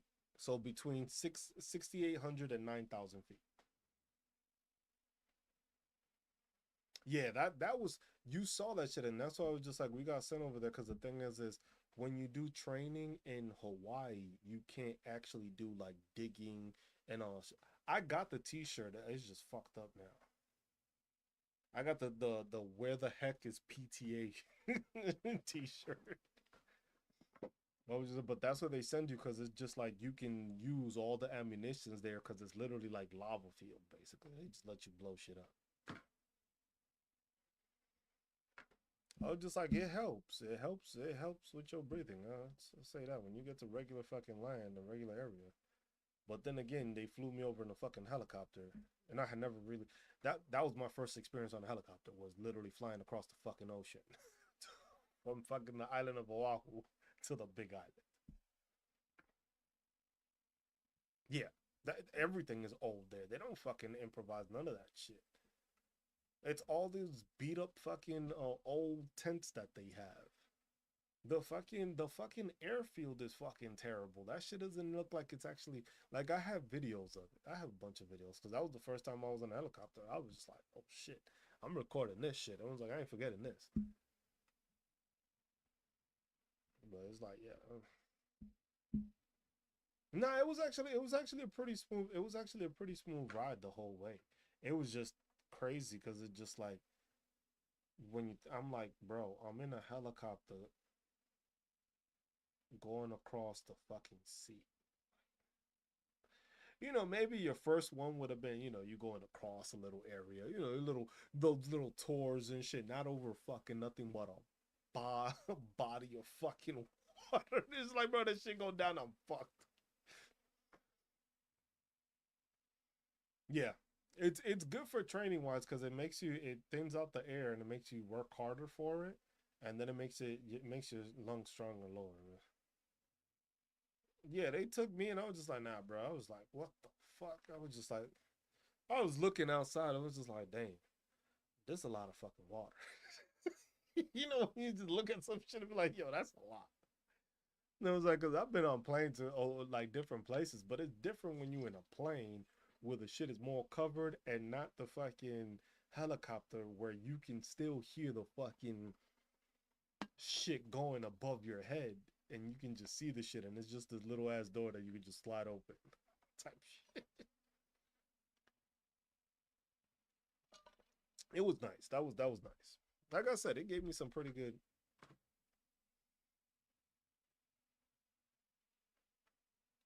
Said right, that's why we stare at our cattle because of it. It's different. That shit will definitely build you up differently. Training in fucking that environment. Because then when you get down to regular air, that shit feels like nothing. That shit feels great. You're breathing so much easier, and the thing is you're not making your like you're getting so much oxygen in because you were trying to struggle to get oxygen. Now you're able to ingest oxygen without any fucking problem. So it's interesting. It is interesting. But Carson was one of the places I want to go to at the end. Cause I went to the last place I was supposed to go was fucking Lost in the Woods, fucking Fort Leonard Wood. I would have been an instructor, but then I would have had to fucking go indefinite, and I was just not about to do indefinite. I was just like, nah, I'm not doing this shit. My body's not gonna survive another fucking 10 years. It just wasn't. Fucking rucking, running, leading people on the run. Nah, I was so Leonard Wood give you. Leonard Wood was fucking massive, but Leonard Wood I went there for fucking AIT. But that's a joint base too. Most people don't know it's a joint base. What's up, Yin? Most people don't know it's a joint base. But you got everybody there. Everybody teaches differently, but it's just a crazy. Yeah, you have everybody there. Oh no, I trust me.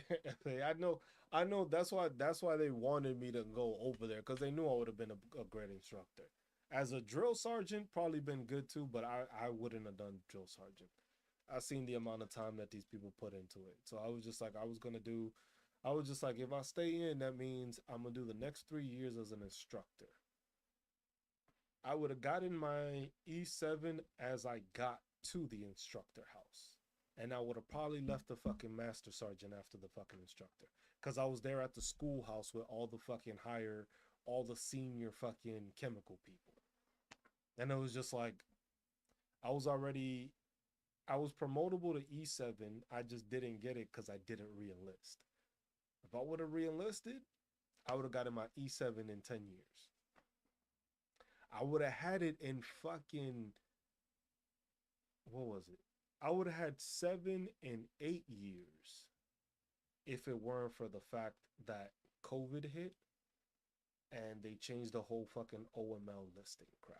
Because I had a fucking SLC slot already at year 7. So I had an SLC slot.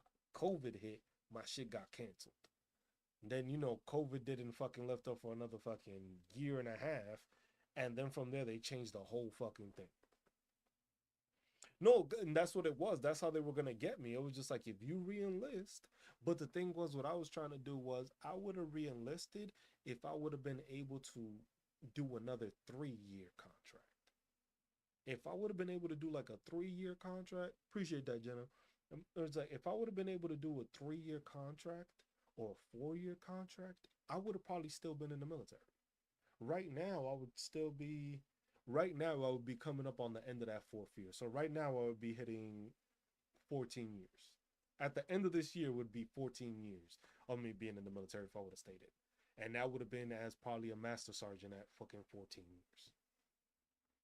Because that's all I needed. They was just like, we can't give you the promotion to E7 because you don't have the time requirements. If you re-enlist, though, you got it. And I was just like, nah, y'all not about to sucker me for 10 fucking years just to get a fucking rank. You got me fucked up. It's up. Not, I would have been job. It's gonna be cush. You're gonna have the next 3 years easy. No worries. Don't worry about it. You'll be a sergeant first class and instructing. And then y'all gonna probably send me to some fucking shithole afterwards. I was like, nah, I already know how the fuck y'all do this shit. Yep, and the bonus. But I already know how they do that shit. The military always fucks you like that. They'll make sure you sign up and they'll give you what you asked for. And then the next one is like, nah, bro, we gave you what you asked for. Now you're going to do what we want you to do. And we going to send you to fucking Fort Polk. You're going to be in the swamp for 3 years. You thought you was going to get to travel? You can travel all the swamp land. Fuck out of here with that shit. I'm like, nah, I'm not doing that. I was like, I am not doing that shit. I was like, I'm happy. I'm happy with my decision. I'm happy with my decision. It's always the what ifs. Okay. I was like, there's always those what ifs that you always think. I was like, damn, I would have been a fucking master sergeant right now. Good night, Ohio. I was just like, I would have been a master sergeant right now. And I was just like, damn, I would have been a master sergeant at 14 years in the military with 6 years still to go. So I knew I was gonna make my master. I was gonna make sergeant major without a problem. Yeah, them shits. Nah, I was the fuck with that shit. Polk was.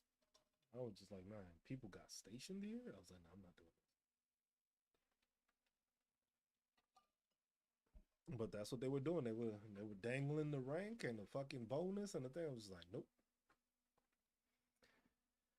Went to a career, I was over it. That's where I was supposed to go.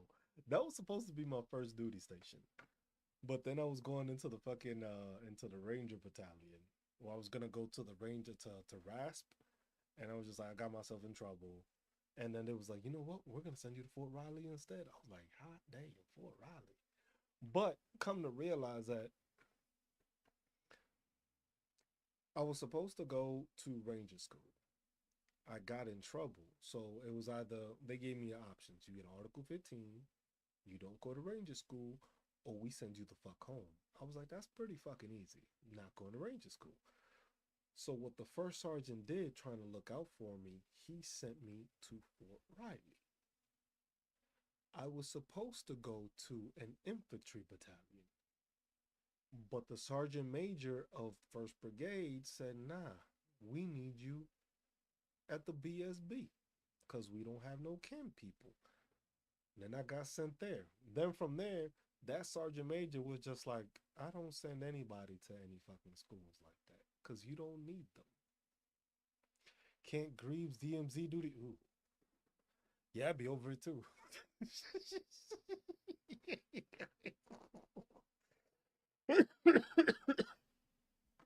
I'd be over that shit too. I'd be over that shit too. And then the thing is Des, when you were there, they still had the fucking curfew shit. So you were there during the curfew time. I was, he said I was calm. but but you were there during the fucking curfew times. that curfew over there was fucking. Oh, you weren't there. Oh, cause man, what I heard from that fucking time when it was just like you were on that curfew and you had to deal with the curfew and it was like you had to be in the barracks or you had to be thing. They were doing checks and I was just like, damn. Whenever they always said, oh, yep, all I heard was a curfew. Everything was curfew. And I was just like, man, that's fucking some restricted ass shit. It was like people getting Article 15s because they didn't make it back for curfew. I was like, the fuck? I was just like, I like to party. I was just like, I ain't gonna make it to this shit. Mission readiness. Yeah, I know. I know it was always some bullshit, but it was just like when they said it was just like the fastest way to make it to E5 in Korea is go as an E6. I was like, hot damn, that don't sound good. Just like that is when they fucking said that, I was just like, that don't sound very appealing. I was just like, no, 74 Delta. It's a 54. 54 Bravo was the older, and then they changed it to 74 Delta.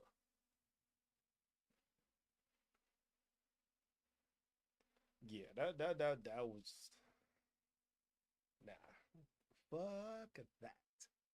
It was just like curfew for this, curfew for that. Then they lifted it off something, but I was like, no, I'm not doing. Nope, not doing that.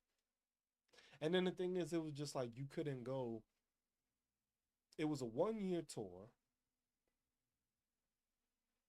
It was a 1 year tour, or 2 years if you had family.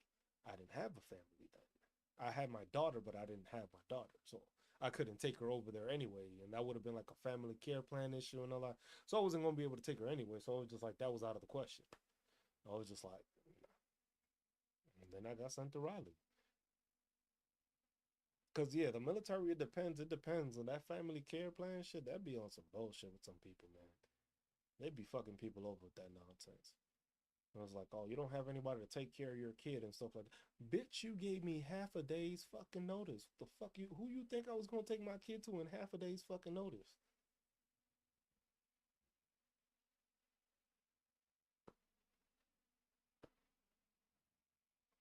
No, the thing is like to go to Korea, you wouldn't be able to go to Korea if you had a kid. If you were like a single parent, you weren't gonna be able to go.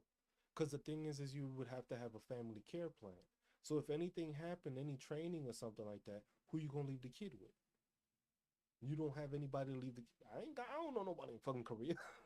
So it's just like, so they would just like do that and just be like, nah. So then it was just like, we won't be able to send you because you don't have a family care plan to take care of your kid.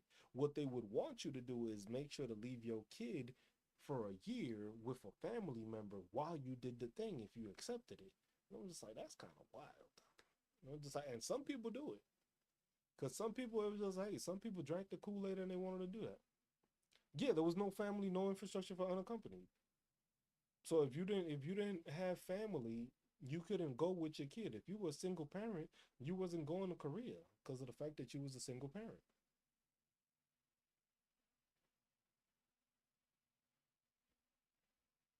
And I was when I was and that's the thing. I was just like you weren't going to Korea if you were a single parent.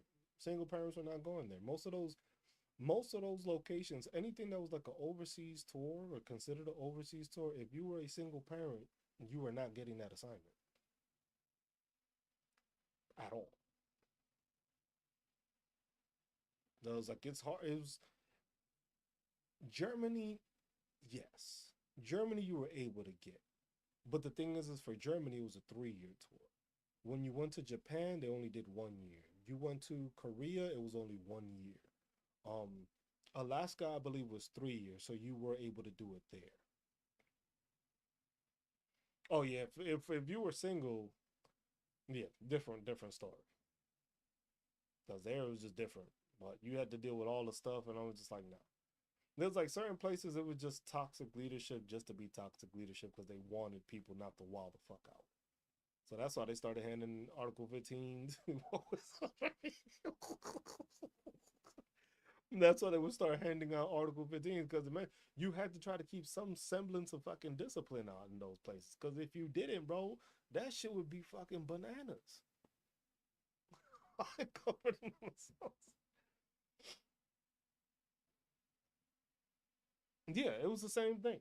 Oh, for the it well, because I know for Japan 1 year, Korea 1 year, Panama 1 year, Costa Rica 1 year, Guantanamo Bay 1 year, um, Hawaii was three, Alaska was three, Germany was three, yeah, most of the places anywhere in Europe was a 3 year stint. So it was different because the thing is over there the training wasn't as crazy, so single parents were able to stay, and it was just like most of the time they had some family member, or it was never they we didn't have like the training like it was in Riley where you would be out in the fucking month for a field. I was just like, I remember, I think the longest we did was like 45 days or some crazy shit. That shit sucked. Oh yeah, of course, of course. Yeah, and that's what it was. People get moved around like that, and it's just like it was different.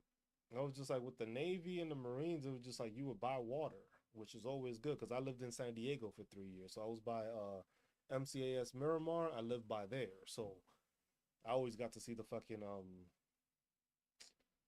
the the display, the flying shit with the Blue Angels and all the different planes and stuff. They always had like a air show, so that was always cool in San Diego while I was there because I lived right by there.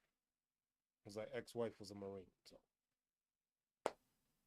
I got to witness that and enjoy a San Diego for a bit. So San Diego's beautiful to me. Fucking Petco Park was fucking amazing. I love that fucking baseball field. Um, Fort Campbell, Fort Hood, man. I didn't go to none of those places because most of the time it was just like those armor places. I could have gone anywhere because of fucking I could have gone anywhere because it was chemical. But it was just like if I figured if I'm gonna live in this and I'm gonna do this for 20 years, I'm gonna get to pick at least the first fucking process of it. I was like, y'all gave me Fort Riley. I ain't have no choice in that one. I'm at least trying to pick wherever the contracts are. I want to pick where I want to go, and then from there, y'all gonna pick regardless because it's gonna be needs of the army. So I figured, hey, I want Hawaii. Hawaii was an option. I was just like, I'll never get the chance again. Hawaii it is. They told me Germany. I was like, Germany it is. And I was trying to see if I could get another location in Germany or another location in Europe, but they didn't have any. So it was just like, oh, you can go be an instructor and you can get your SAR first class. I was like, damn, that's tempting. But no, I'm good. And then that was it. Was second chemical smoke generator decon. The decon platoon. Always had fun doing decon. Sampling was always my favorite though. But he said I'm old bro. They don't even use them shits anymore like they used to. The chemical teams don't even fucking use smoke anymore. They don't be using that shit. USS Juno. I've heard of that. That one I did hear. But yeah, that's the thing. It's just like most of the time, you didn't interact with the other branches unless you had the ability to do so. Like at Riley, you didn't see much. In Germany, same thing. Oh no, Kim has changed a lot. The thing is now is just like it's depending now on chem because basically when you're in the chemical unit, it depends on which attachments and what units come through. Because for us, it was just basically learning that we had our chiefs were prior special forces. So they got put into our shit. So they taught us a lot of the stuff. Good night, DJ. Have a good night. I was like they taught us a lot of stuff, and then it was a lot of like sampling, decon, like going into places, taking out samples, bringing them out, boxing one in, surveying them, putting the samples, making the fucking list. What the fuck was the list? Custody list and signing all that shit. It was like that was good, but the thing is most chem units don't do none of that shit. Most chemical soldiers end up getting out of the military because they never do their job. And then if they end up in those units, the unit I was in was one of the most toxic fucking chemical units you can have. Because it was literally all those people were trying to cut each other's throat to try to make each other look better. And that shit gave me a bad taste in my mouth. And it was just like, damn. I was just like, y'all just try to cut each other's throats to try to make each other look better. When in actuality, if you just worked hard and your fucking soldiers showed you off, you you had that's all you had to do. Most of these people were just trying to cut each other's knees off. And I was just like, nah. I was like, and these are the people I'm supposed to grow with? I'm like, these are the people that are supposed to either end up mentoring me or are supposed to be in the same group as me in the same. I was just like, nah, we not doing that. That's all. I was just like, nah, I'm not going. Yeah, good leadership always works out easier, but it's just like you had people that it was just because they knew they were competing against you. Because the thing is for me, a lot of people didn't like me because they thought I didn't know my shit. They thought it was like, oh man, you were E6 already? In 5 years? You already E6? Oh man, you don't know your shit. I was like, so they just tried to put me down, and I knew more of the shit than they did because I did everything. At Fort Riley, I got taught to fucking do everything. That's the reason why I love that fucking BSB because they did sergeant's time training. They made sure you knew everybody. I knew everybody's fucking job in that fucking unit. I knew how to do commo. I knew how to do supply. I knew how to do S1. I knew how to do all that shit. And it was just like, because they made sure everybody taught everybody else. It was like something happened to you, so and so can at least back up. They may not be an expert at it, but they know what to do to keep the shit running. And that's the mentality that unit had, and I'm thankful for that shit. So that's a control line.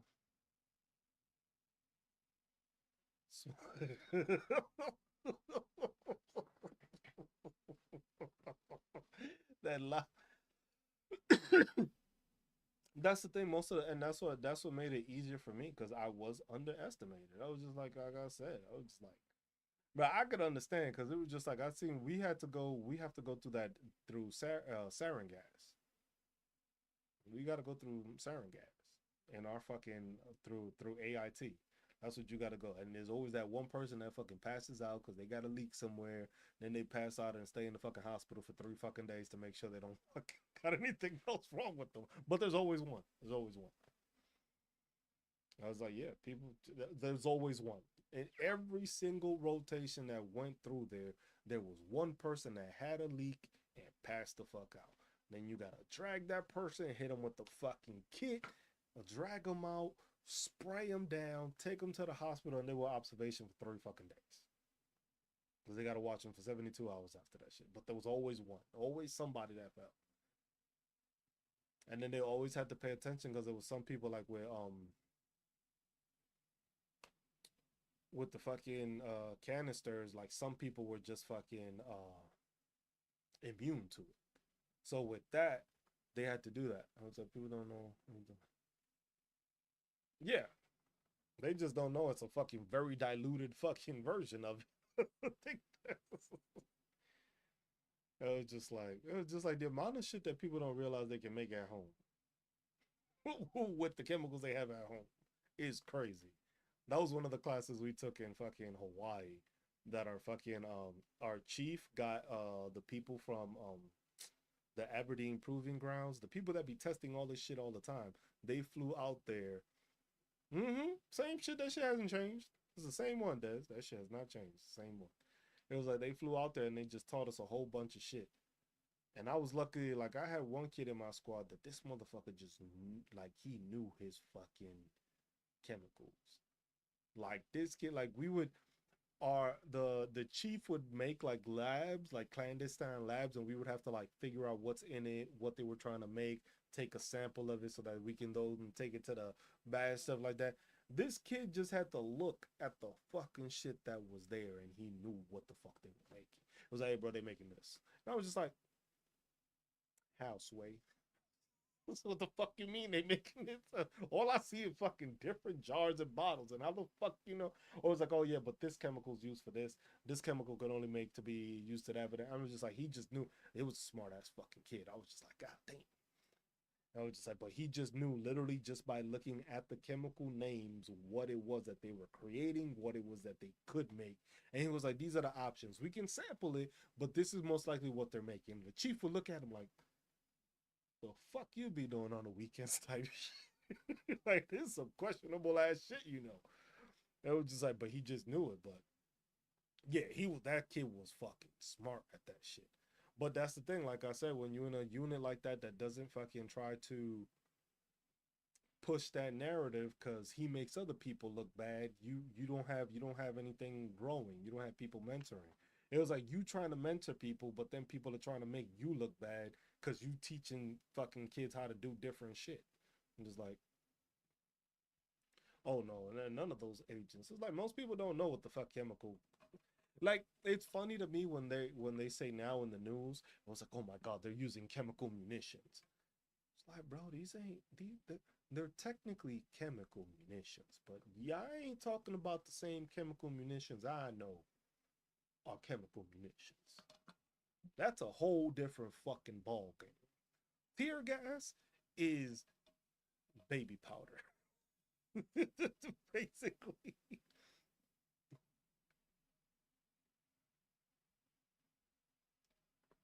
I don't know if I can hear you. Bro, What's up, baby? What's up, man? you man, you got me going out memory lane That's what I'm saying. It's just like that's the shit that happens. Is like most people be forgetting a lot. Like the amount of stuff that we forget that we do in the military is crazy till somebody starts talking about it and then it just pops into a memory. Yeah, start having these General Soju reflection meetings. That's soju, man.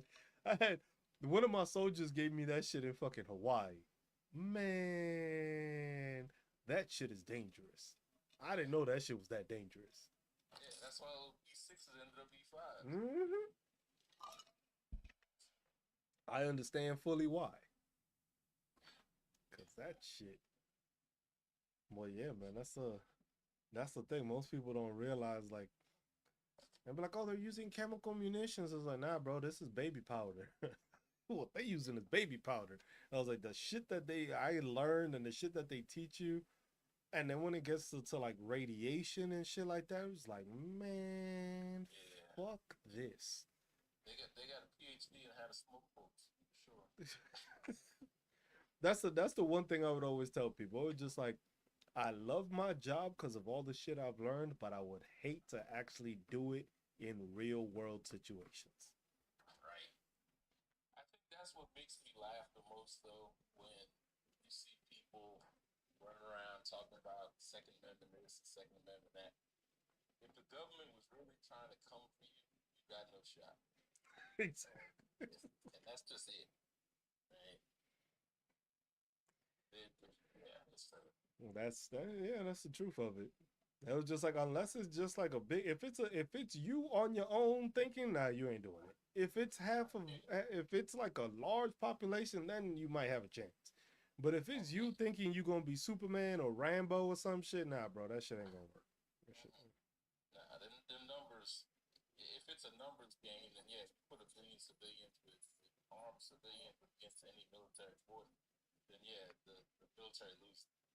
But if they pull out the hot shit, If mm, they if they really took it to the point where it's just like we ain't gonna survive this, so they ain't gonna survive this.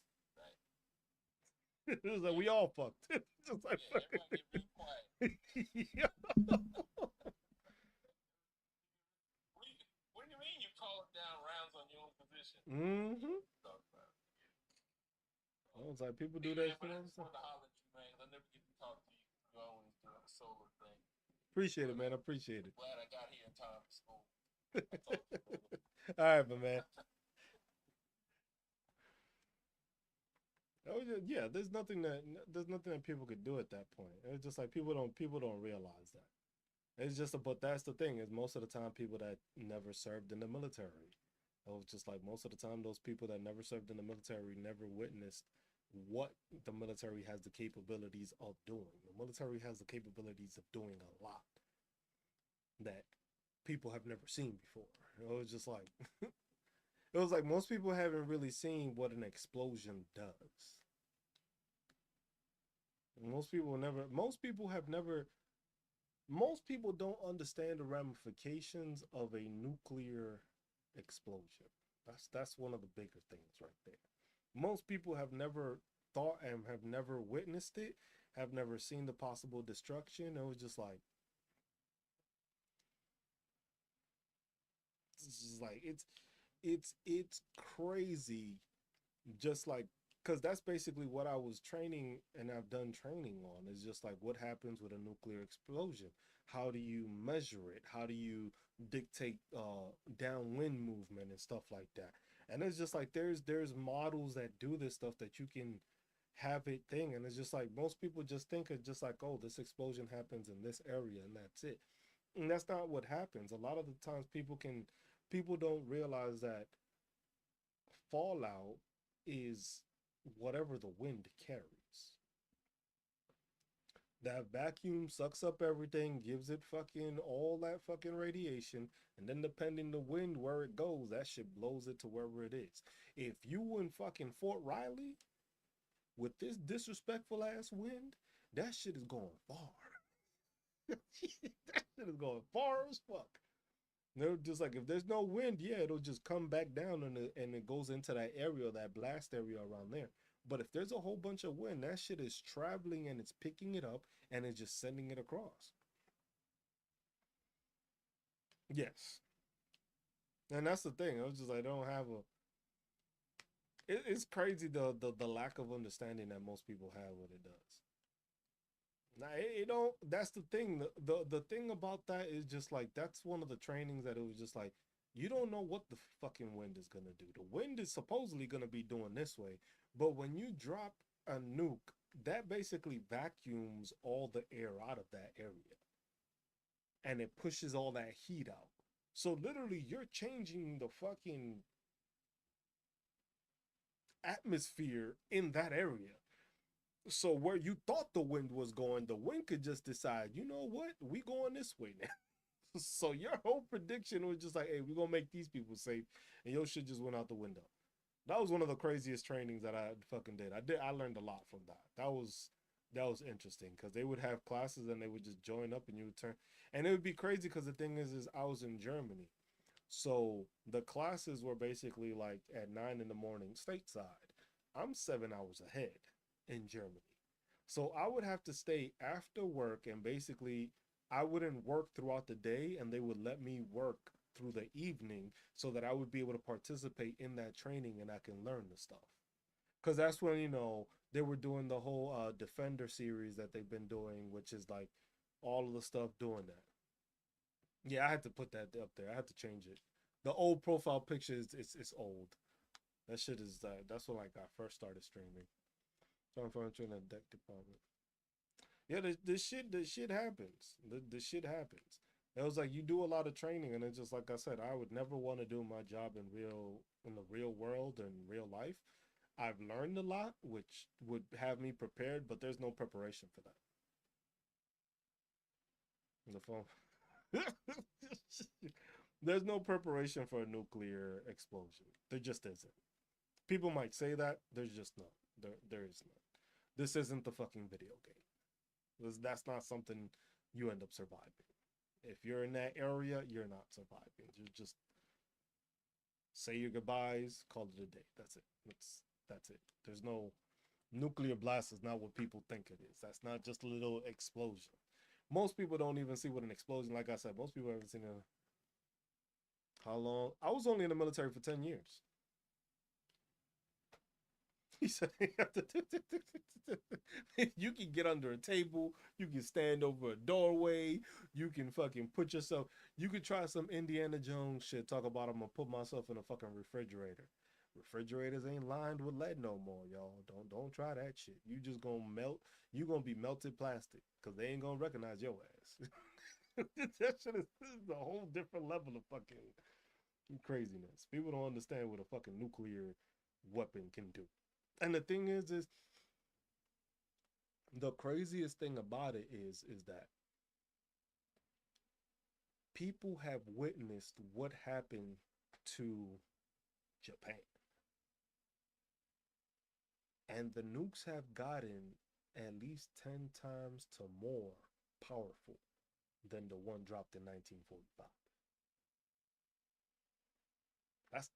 That's the crazier part. Look at what the nukes did to Japan. That was in the 45, in the 40s. It's been 80 fucking plus years of these motherfuckers working on making it stronger. Bro, these motherfuckers trying to take out Godzilla. I don't want to hear no other shit. You was bombing in the middle of the fucking water because you was trying to take out Godzilla. You wasn't trying to fight no regular people. I don't want to hear that shit. There's no fucking way. There's no fucking way. You wanted to create something that fucking powerful. You wanted to annihilate something that was bigger than us.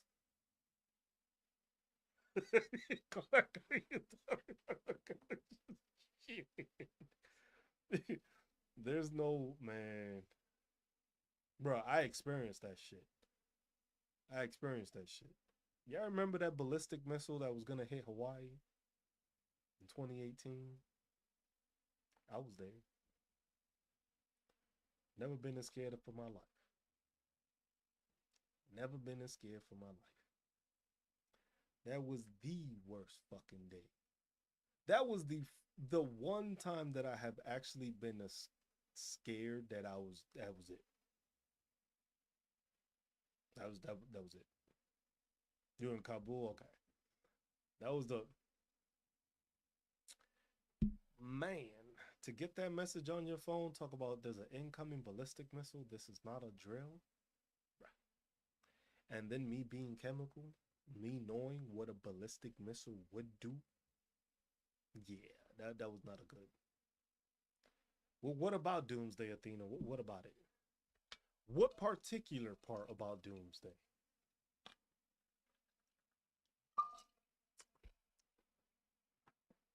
I still think Doomsday is happening within the next 10 to 15 years. It's gonna be some crazy shit. That's just my feeling. I don't know. Then May 27th, when that shit trip took out the German embassy in the green zone. Oh. Said it's almost close to midnight. Second was Scuds incoming at King for ooh. Yeah. That's good. It was just like people don't realize like that's a traumatic event. People don't fucking realize that's a traumatic event. That's something that causes PTSD. That causes PTSD. That's a traumatic event. You thinking that you might not survive. Cause something is about to land and destroy your whole being. Like you know what the fuck that is? That's a that like I said, the scariest fucking day I've ever fucking had. After that, I'm not concerned. He said her name was Donna.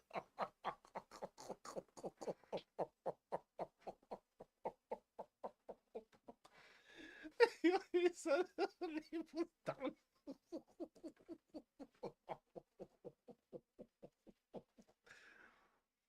Oh man. Luckily I was with my family. So it was like if I would have gone, I would have at least gone with my family. So it made it but it made it that's why I am what's up plot? It was like that's why I am the way I am, where I talk about protecting your family, taking care, preparing, and stuff like that. Cause that was the only and has been the only time where I ever felt vulnerable about being able to protect my family.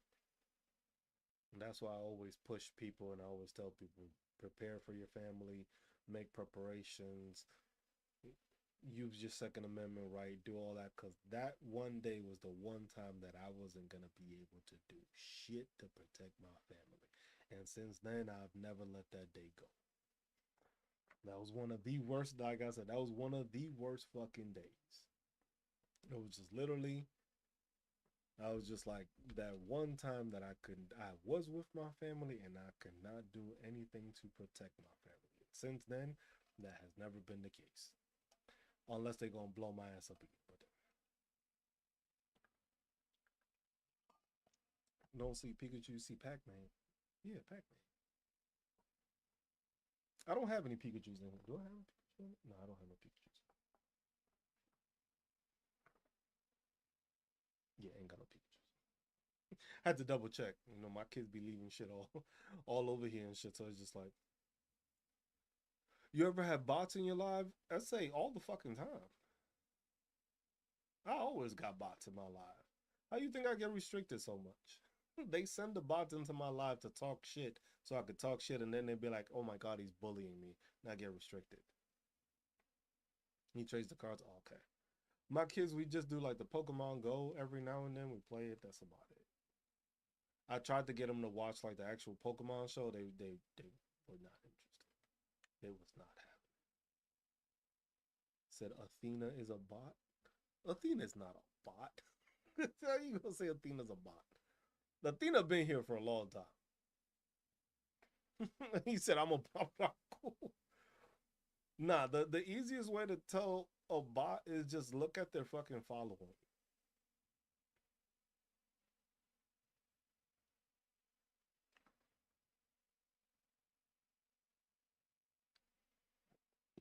The other thing you gotta realize with bots is bots don't gift. That's how you can tell people's not a bot. Bots don't gift. Bots never gift. Now they do. What the fuck? What you mean now they do? Send them my way then. What the fuck you mean they gift?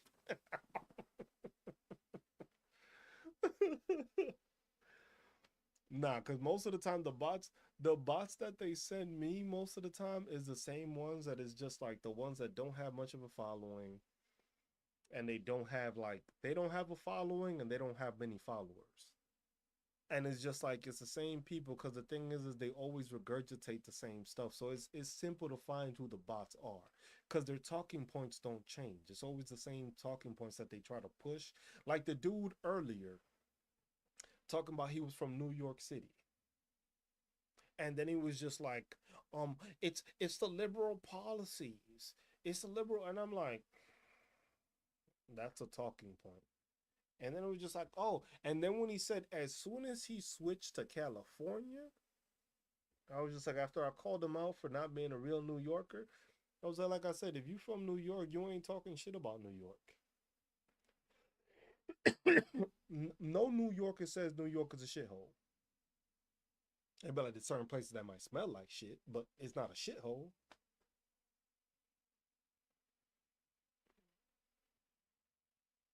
He said that was some good ass reverse psychology shit.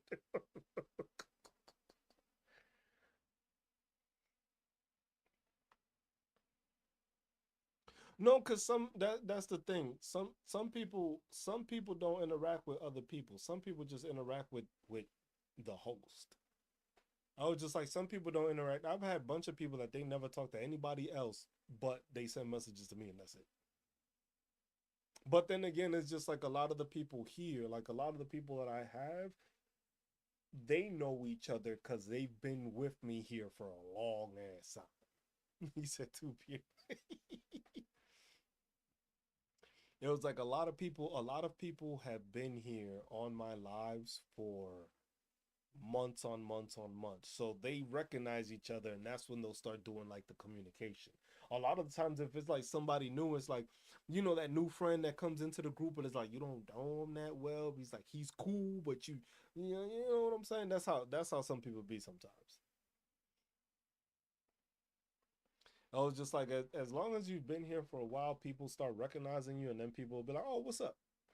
But most of the time they'll stay back, and it's just like, because the thing is here is just like most of the time, it was like when there's bots, you'll notice there's bots because they'll continuously come in and they'll continuously say something and they'll continually try to argue with you and they'll continually try to agitate. And that's the thing. That's the thing. The easiest way to do it.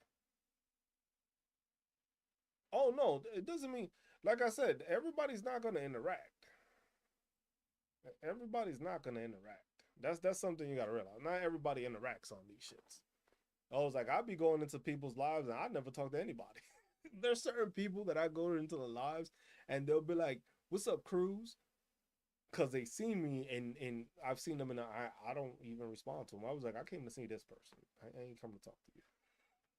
Type shit. I'm sorry. It was just like, I could be an asshole like that. Said I get protective.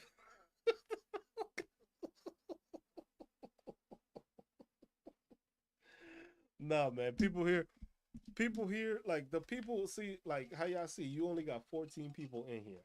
If it's 14 of y'all in here, y'all 14 are people that have been here before. Because the thing is when it starts growing in numbers, that's when it's different. But the people, when it's only like a limited number, like 14, 15 people, that's when I know it's people that's always been here, people that I usually chat.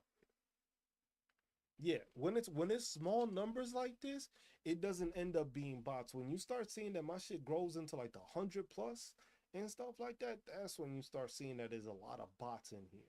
Because you'll see some people that like to sit in, and then the thing is sometimes I've had a bunch of people that they just literally sit in the live and don't say nothing. They just watch, and then they might message me afterwards like, "Hey man, I appreciate all you do. I appreciate what you said today. I learned some or some shit like that." And then they don't say nothing the whole, yeah. They be lurking. I said I bought 200 shares of Winner. I didn't, bro. It was a whole earnings thing. I didn't pay attention to none of that shit. I should have. I would have made money. I ain't pay attention to none of that shit. I ain't pay attention to nothing. I knew Microsoft was gonna make money. That shit fucking went up like what, 10% after hours. Fucking, there was a bunch of shit in the earnings report that went up. Meta went up, like all the shit that you know. Look, the thing is, right now, the way I see it with the stock market is you can't pay attention to the regular. You can't pay attention to the regular fucking way the market works. Can't do that no more. You just can't. You have to pay attention to the people that paid fucking Donald Trump. That's what you got to start paying attention to. Stop trying to look at the regular metrics and all that regular shit ain't working. If you made money or gave this man money,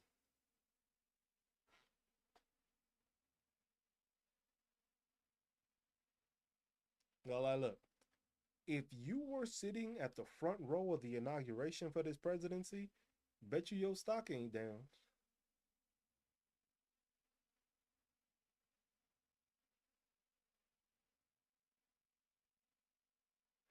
If you were in the front row of the inauguration, tell me how your stock's looking.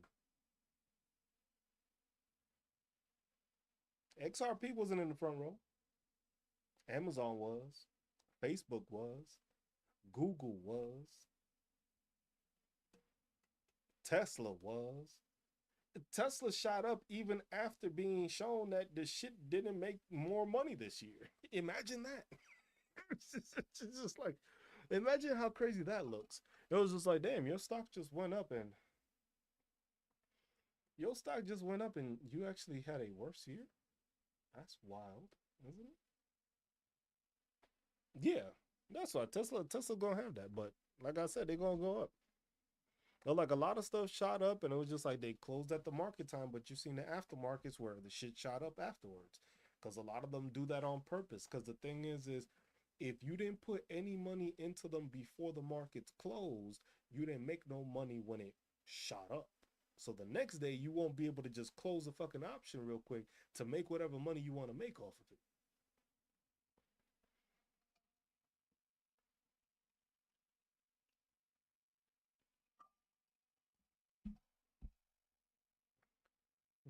So it's been done for 10 months, but never.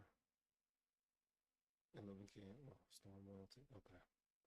Yeah, it's just like that's the thing. The stock market right now is just like I can't trust those Chinese electric vehicles are above Tesla. Yeah, the thing is, it's the ADR thing, so they're overseas, so you don't really control or see what the hell is going on there. Amazon invested 73 million onto the Melania movie. Yeah, cause they ain't gonna make no money off of the movie because nobody's watching that shit. Who the fuck is watching a Melania movie?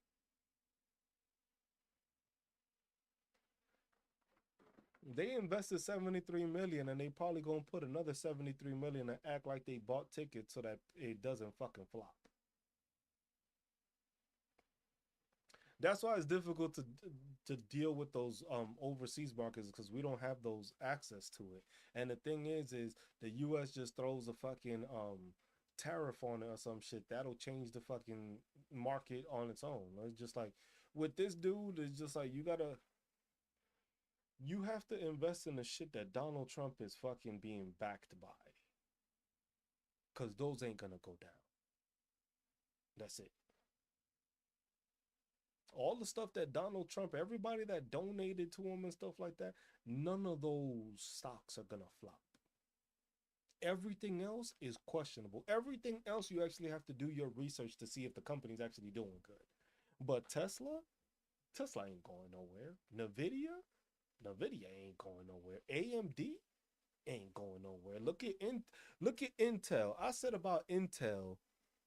Didn't I say Intel like 2 months ago when that shit was $30? I said Intel when it was $30. This shit is at $48 now.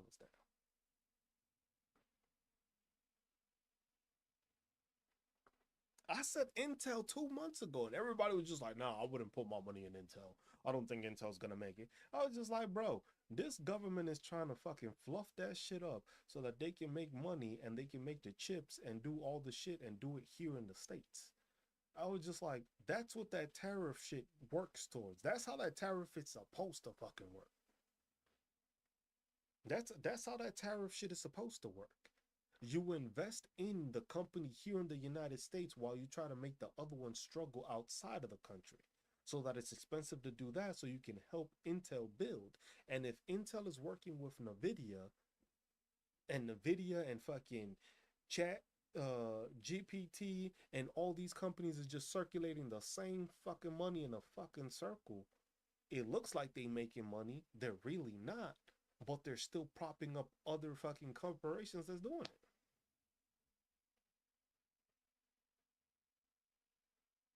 Netflix ain't going nowhere. That's another one. Netflix. I'm mad I didn't buy Netflix at the beginning, like the beginning. There's certain stocks that you can look at that it's just like they're not going anywhere. OpenAI's financials is shitty because the thing is they getting money from other things that are making money. But Nvidia is the only one that I can say is still there because Nvidia is the one that makes it all.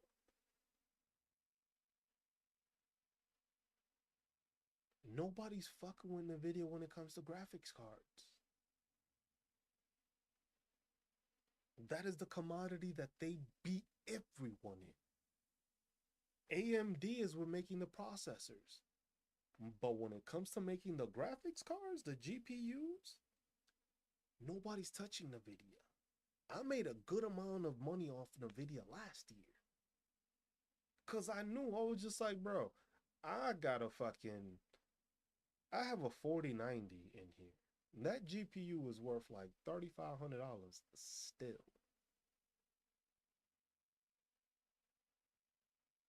Good night, Athena. I was like, that shit is still worth $3,500. And it's used. And if I wanted to sell it right now, I can make $3,500 off. It was like it's crazy. And then they doing it with the RAM. All the RAM prices is going up. Everything is going up because they want shit to be pricier. They don't want everybody to have access to computers. That's it. That's why do you think that all these things are being made to use the latest thing? I was like, that's the whole purpose of it. Because the thing is they don't want people to have regular access to it. Because the thing is you mean to tell me that one computer part is worth $3,500? That's a beat up lemon. If you needed a fucking broken down car, that's just one thing. So if you want to be able to do all this fucking generative stuff and all this processing and do it well, you need to spend at least $3,500 just on the graphics card. The CPUs are running, the top one is like what, $750? Memory right now is more than the fucking processor itself. It's like they just want to make it difficult so that way you have to upgrade. Look, this is what, and I always blame Apple for this. I always blame Apple. Apple learned that they could nickel and dime you the whole fucking time. Apple learned that they can nickel and dime its people every time. So what did every other corporation decide to do? We can just make a minimal fucking increase and charge them fucking more money for it and say it's an update and people are gonna buy it. Because most people can operate whatever they have in their computer, can still play a lot of the games that you have. You may have to lower the settings, but you can still do it. But the whole purpose of making your computer struggle is so that you have to buy a new one. You have to buy the latest thing because your computer's running old now and it's running slow. You don't want to run you want to keep on playing that same game. So to play that same game, you need a better graphics card. But if you need a better graphics card to make sure it works well, you need to get the fucking, bro, that's crazy. Tom Palm is probably listening to Oh, they're always listening to me. I don't even care anymore. I was like, this is shit that is like, and it's not compatible with most hardware. Gotta be, yep. And if it's an Apple product, you can only use Apple stuff forward, so they keep you in that ecosystem. Amazon trying to push cloud gaming too. Yes, but that's the thing. That's how they got you more dense because of that ecosystem. The ecosystem, they made it so it's just like, look, we're gonna provide everything for you that you may need. Look, you need a phone, we got that. Computer, got that. iPad, if you want to walk around with your shit, got that. I'm a fucking laptop, the iMac or whatever the fuck they call them, we got that too. They all talk to each other too, but you can't really upgrade the shit. So what we're gonna do is the same way with the phone, that we're gonna make it start getting slower. We're gonna do that to all our products. If people really thought that they only did that to the cell phones and not to everything else they made, Apple users, I'm sorry, y'all delusional as fuck. They did that to the phones to slow them down, the same way they did it to the computers, and they started putting more bloatware in there so that more memory is used up. Oh, you don't have enough memory. You need to upgrade to the latest fucking laptop or the latest MacBook Pro, because that one has enough memory now to hold everything. And what did people be like? Well, I guess my shit don't have space for this. I guess I gotta get the, see what I'm saying? And then it just keeps on doing it. That's why I bought this shit. I bought this. I spent the money on this computer. This computer, I spent a Kodi box. What's a Kodi box? I don't know what a Kodi box is. I don't know what a Kodi box is. Probably know what it is. I just don't. I never heard Kodi box before. Don't pick on us Apple users. I'm just saying. Okay, Dad. Oh, just like nah. It's just like that's why I built my shit this way. Like this computer can last me for the next fucking 5 years, and I don't have to worry about upgrading just because of that fucking graphics card. I was just like, I'm gonna spend the money on this shit so I know I don't have to spend it again. Cause look, the next generation, the only card, yeah, that's what I'm about to do. I was about to do the same thing and just Google it.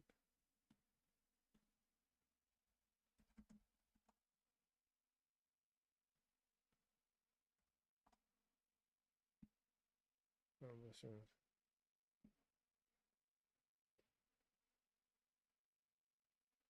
Oh yeah, I have one of those. I have one of those. I have one of those. But yeah, that's the thing. I was just like that graphics card, because right now the next generation just came out. So there's a 4090, the 5090 came out. So the 5090 is the only card that's faster than the card I have now, meaning that my card is still second in line from all the cards. Even with the next generation, my card is still be in the top five. Even with the generation after that, my card will still be top 10. And cards come out, what, every 2 to 3 years now? So that's at least 4 to 5 years where I know I don't have to worry about upgrading it. But that's the thing. They're going to try to nickel and dime people to make sure that it's just like, oh, you can play games in 8K now.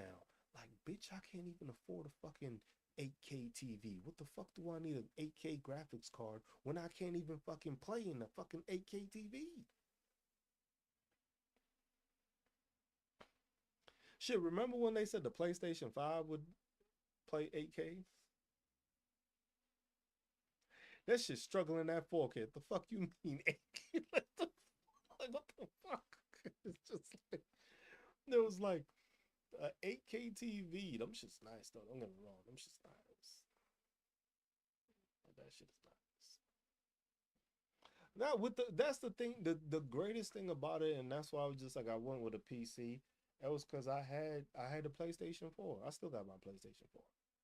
But that shit sound like a fucking jet engine is about to take off when that shit starts struggling. I clean the fans and everything. That shit is just old. That shit feel like I feel like if I'm playing a flying game, I'm in the game. I feel that shit moving. Fuck all that shit. It's just like if it's in the game, it's in the fucking game. That shit sound like a fucking engine, and I'm fucking taking off with that bitch. It's just like fucking, that's what my PlayStation 4 sounded like. And I was like, damn. I was like, even with this PlayStation 4 doing this, I can't fucking improve it anymore. It's still fucking sounding like a jet airplane. And I said, yeah, it's an immersive. I didn't need surround sound. The PS4 did that shit for it alone. I was in the fucking game. But I was shit. But it was just like, you can't improve this shit. It was just like, I can't take the parts out of it. He said, game, bro. Yeah, and that's the thing. It was just like 8K, you don't need 8K. I was just like, unless you're like maybe like a fucking if you're a photographer and you're taking those kind of pictures and stuff like that with all those pixels, or you're rendering stuff, because that's what these graphics cards are used. AI is using these cards to render because of the processing and the ability it has to do it. It has the ability to render in 4K, 8K, and do it in a faster time than you would in a slower thing. So it does speed up time, but no regular person needs 8K. You just don't need 8K right now. Most people don't have an 8K TV. People is now just making sure to have everywhere 4K TVs. Our phones aren't even 4K.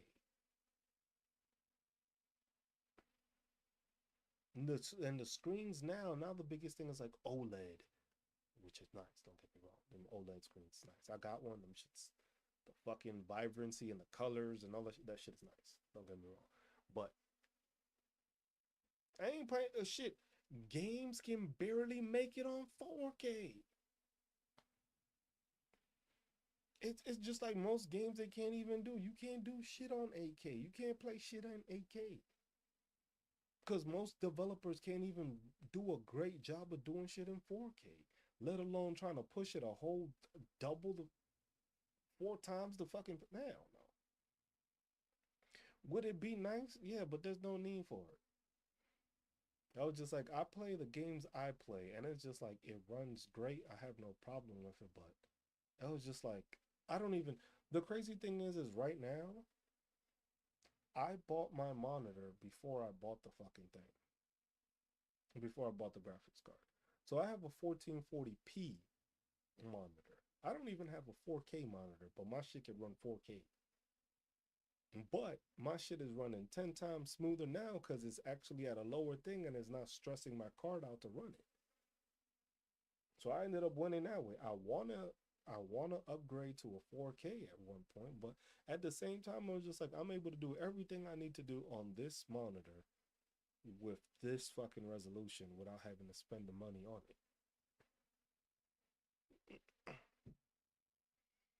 Yeah, that's the crazy thing about it. It's just like nobody needs 8K right now. 8K is crazy.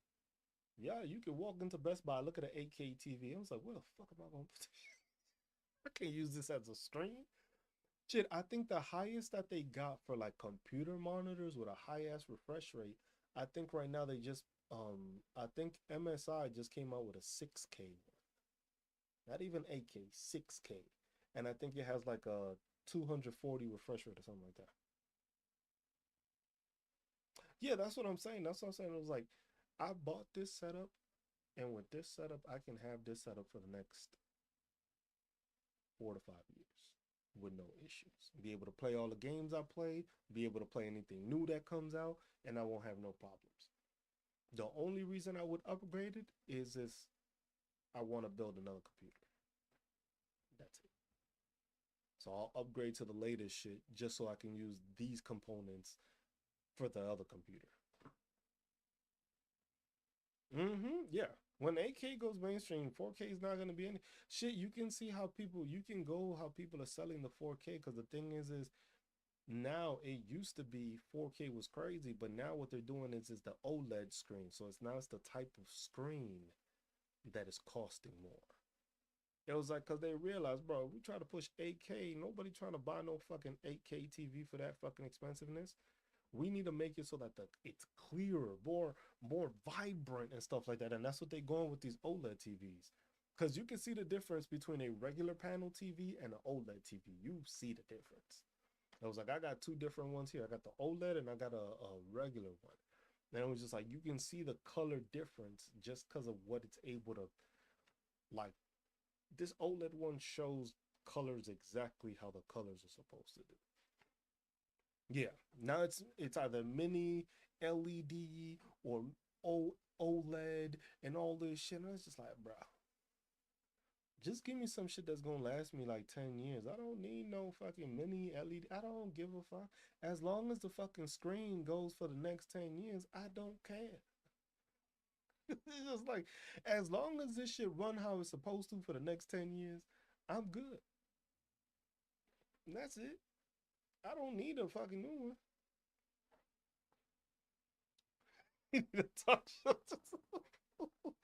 Hey man, that's why I do this.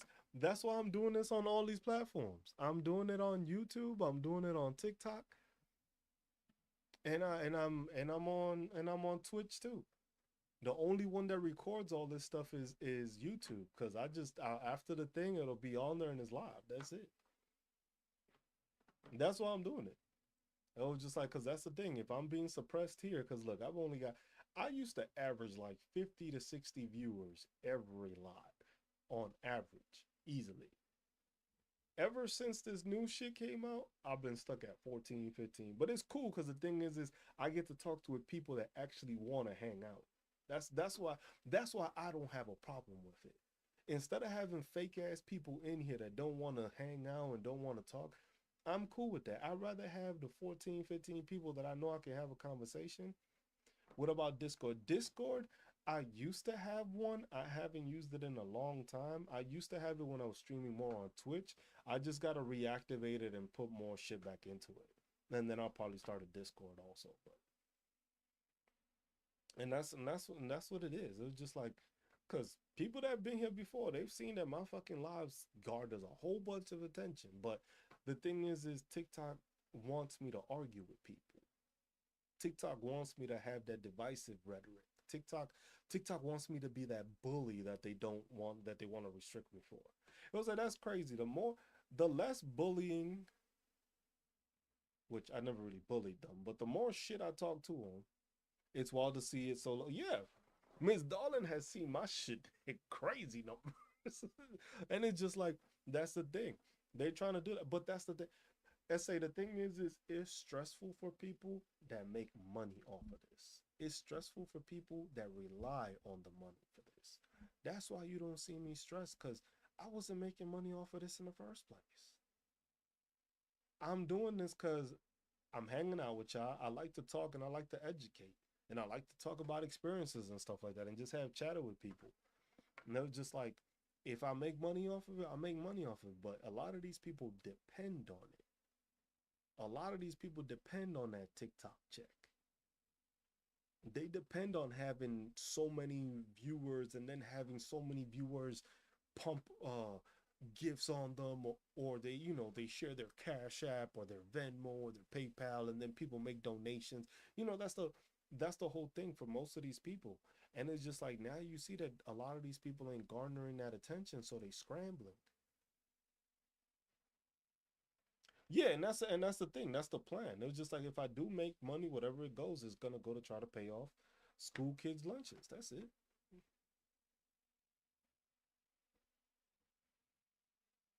But that's the thing. It's just like people, you still have some of these content creators that are still trying to have arguments with these people. There's just like there's no defending the shit that's going on anymore. Like at first, when all this craziness wasn't happening, it was just like, ah, you still whatever. But now it gets to the point where you can't even defend this shit. All right, Almighty, have a good one, man. Have a good night. It was just like, yeah, it is pointless, but people they want to do it. I'm just like, nah, I'm not gonna do that anymore. I'm not wasting my time. And then I feel like I'm wasting y'all time by having a fucking idiot to argue against. It was like if it's a decent conversation, that's one thing. But if it's just to have some dumbass person, oh no, but that's the thing. Like I said, a lot of these content creators make money off of that because the thing is they like to have the stupidity on there because a lot of people gift them because of the fact that they're making somebody else look stupid. You see what I'm saying? That's what they thrive off of. That's what they want to do. Appreciate it, Almighty.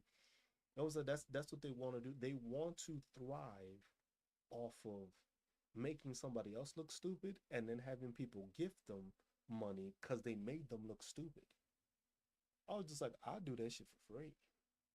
I seen a I seen a video today, and the lady had me fucking laughing. She was like, "Y'all got that application for the paid protesters?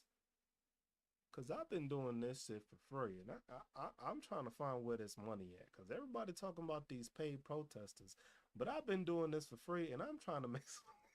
That lady, the way she said it though, had me fucking crying. She was like, "Anybody know where I could find this application for this paid protesters? Cause it seems to me that Mega says everybody's getting paid for these protests, but I've been doing this shit for free, and I'm trying to make somebody." I gotta see if I found it. I gotta see. I'll yeah. That lady had me fucking cracking up when that video came over. Hey, I appreciate that, Des. You have a great night too. Matter of fact, you know what? I'm gonna probably call it night too. It's fucking 11 o'clock. That's what I'm gonna try to start. That's what we're gonna try to do. We're gonna be streaming on YouTube, TikTok, and Twitch. So we will be doing that.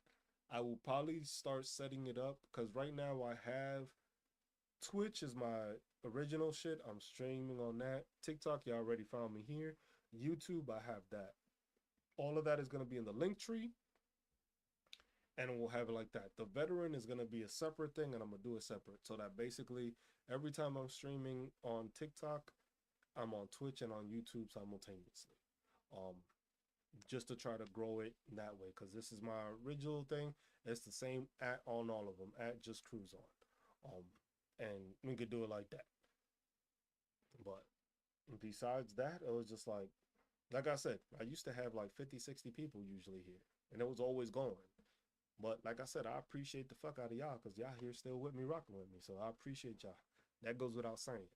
Um, but as always, be good to one another. Take care of one another. Look out for one another. Love one another. Stay marvelous while doing it, y'all. I'm just Cruz. It's been a pleasure as always. Y'all have a good rest of y'all evening. Have a good rest of y'all week. It's Thursday, pre-Friday. Enjoy yourselves. I will catch y'all at some point tomorrow. If not, some point Friday. Y'all take care. Peace.